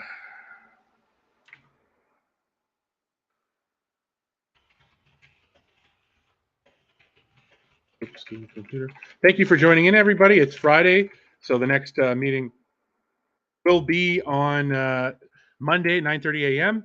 Today, the notes after that, we had a long time. We had the police in Ottawa. So we had very contradictory testimony there, which I want to quickly go over between the commissioner, between 1 hour and the next hour. So let me just summarize the notes here. So testifying with the commission, with Carson Pardy, retired Superintendent Carson Pardy, and the Chief Commission Counsel, Pardy said this after the lunch break. Police in Ottawa did not need Emergency Act to tow vehicles. He said that on the record. We have the clip of it up on our Facebook and social medias.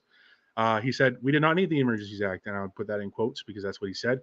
Police would have managed to put, and he also said in this sentiment that police would have managed to put an end to the protest without the use of the Emergencies Act in the same timeline.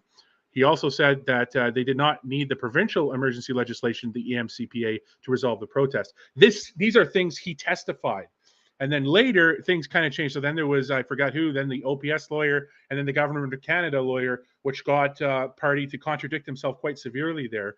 Pardy then testified against the earlier testifying about the 34 trucks, said government counsel tried and failed to justify towing, blah, blah, blah. OPP had 34 heavy trucks lined up as of February 13th, which is the day before the Emergencies Act, sorry. And then the EA helped with liability issues, and Pardy basically agreed with that line of questioning from the GOC. Pardy gave a bit of contradictory testimony regarding the use of the EA for towing. And I put, we'll see. I said, GOC tried to say that only 2 heavy wreckers were actually available by February 17th, and the EA was imperative in securing the records. What changed before February 13th, email of 34 trucks, and February 17th, this is my question. This is my question, Q. What changed before February 13th email of 34 trucks and February 17th email of 2 trucks, if only difference between materially was the invocation of the Emergencies Act? Then Pardy and the Democracy Fund, our boy Call of Duty headshot guy, 360 no scope, 180, 227, high KDR. I think his KDR is at least 5. He's going MLG Pro, guys. He's going MLG Pro 360 no scope all day, all long. You watch out for this kid. Anyways, he said disagreement about causality for development. So he had a disagreement basically about the causality for the development between February 13th and February 17th that caused the 34 trucks to back out. Because again, and also to quote former retired Chief Superintendent Pardy, he had testified that they didn't need the Emergencies Act to do the towing operation, and that they would, and he also testified that they would have resolved the protests in Ottawa inside of the same timeline without the Emergencies Act. So keep that testimony in mind when you get hit with the barrage of contradictory news articles and news bits that he had testified. And this is all on our social media. You can find it, guys. We clipped it out for you. You can find him saying, we would have resolved this without the EMCPA, which is the Ontario equivalent of the Emergencies Act, basically, and without the Emergencies Act, they would have resolved it. The police would have dismantled the protests in the exact same timeline.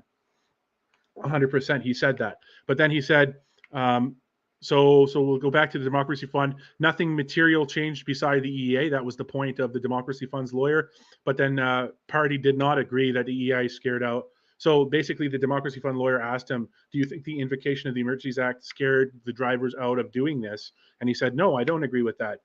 So what else changed between the 13th and the 17th besides the invocation of the Emergencies Act on the February 14th, the unprecedented, historical, never before used legislation that basically lets the government make massive, like unilateral, arbitrary declarations, like forbidding people from going certain places and so forth, as they did.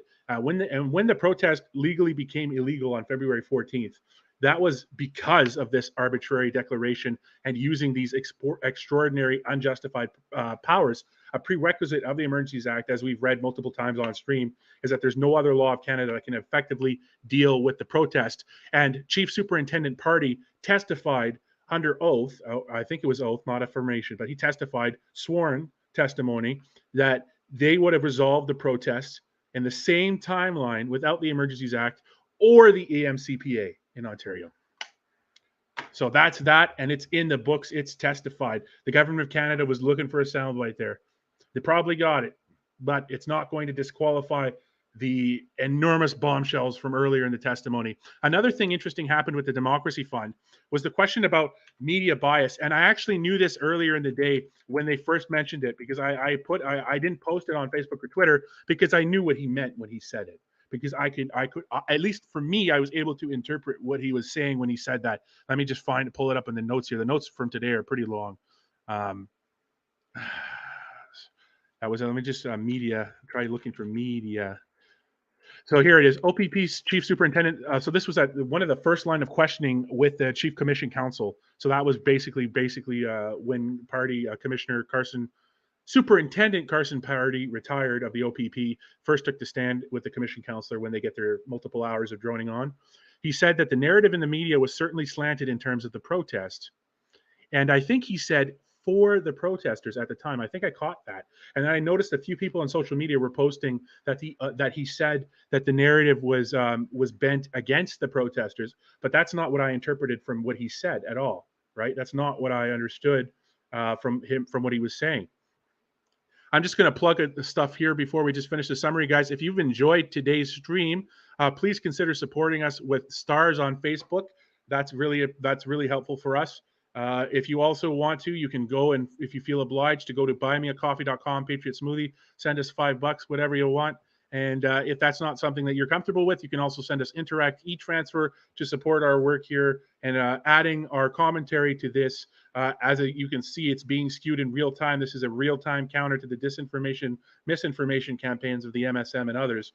If you enjoy our coverage and you appreciate it, and you enjoyed our coverage this week and today, I'd really appreciate if you considered sending an e-transfer to dacmedia@gmail.com. I'd really appreciate that so much. It's up to you guys. And if you're not really comfortable with giving money, that's fine too. I'd appreciate if you followed me on Twitter at twitter.com/patriotsmoothie. Hop over there. We've got the clips up over there of the big moments from today and the contradictory testimony, not a side-by-side compilation. But yeah, that's the plug for today. That's dacmedia@gmail.com for e-transfers or stars on Facebook. Thank you so much for your love and support and your viewership. Let's just finish up with our summary here. So the narrative in the media was certainly slanted in terms of the protest and by the protesters. He meant for the protest. So the chief superintendent was testifying that early on with the commissioner senior counsel that he thought the media reports were biased in favor of the protests. Is there anyone on this planet who can honestly look at what the CBC, CTV, Global, City was putting out and say, wow, they're being really nice to the convoy? Literally, like the first day, it was symbols of hate, hatred, racist, misogyny, this, that, the other thing. It was all kinds of isms or labels, anything that they could do to basically make anyone, lower the public support of it. And then so the Democracy Fund lawyer, our friend Call of Duty, asked some clarifying questions about that. He said, did you say that you were against, that you thought the media was biased against the protesters? And he said, no, the media is biased for the protesters. You weren't hearing stories about people being threatened who wanted to leave downtown. First of all, as a police force, all of his subordinates testified recently, or at least one of them is his subordinate.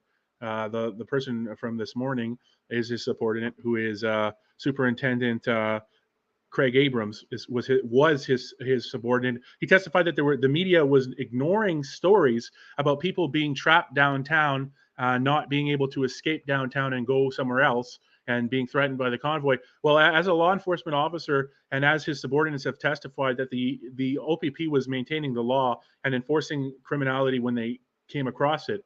Do you not think that they would have acted on that with such, with the validity and the sureness of which he's claiming that? You think they wouldn't have acted on that, at the time? And certainly the media was reporting these things. Media personalities were reporting it on their Twitter, and the media networks themselves were carrying it on their prime time and on their accounts as well.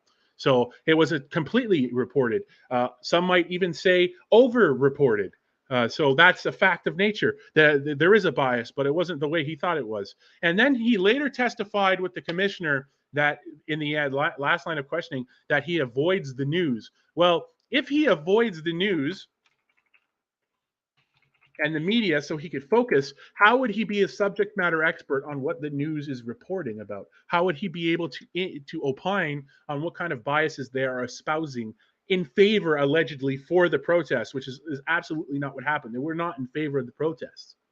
How would he know that if he's avoiding the news? He's like a walking contradiction. It's important that we take notes and we realize the things that don't make any sense. And then from calling the protesters to demonstrators to occupiers, using those words interchangeably, the reason they want to avoid the road, okay, there's a very specific reason, chat.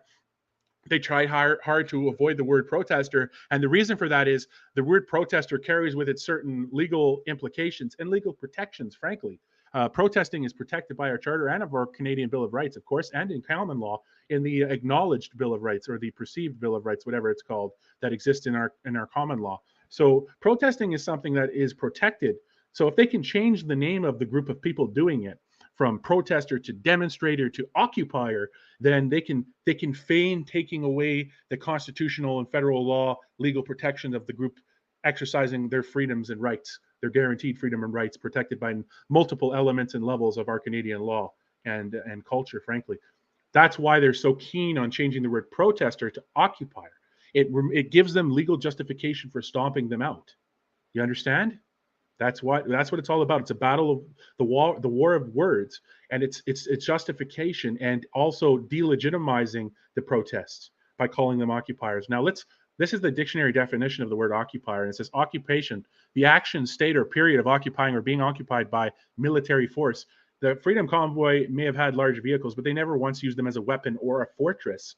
And certainly you cannot stretch that and say it was military force. It's just not military force. The meaning of words matter. And you got to understand that some people will use words in such a way to build narratives consciously or subconsciously that support their arguments. And the meaning of the words help paint a picture, just the words themselves paint a picture that the meaning and context might not. So just be very aware and alert to that kind of thing. I hope you guys enjoyed our stream today. Let me just see if there's anything else. No, that basically covers it. We'll see you on Monday at 9:30 a.m. Summary video from yesterday coming out shortly. Do we have any questions in the chat before we go?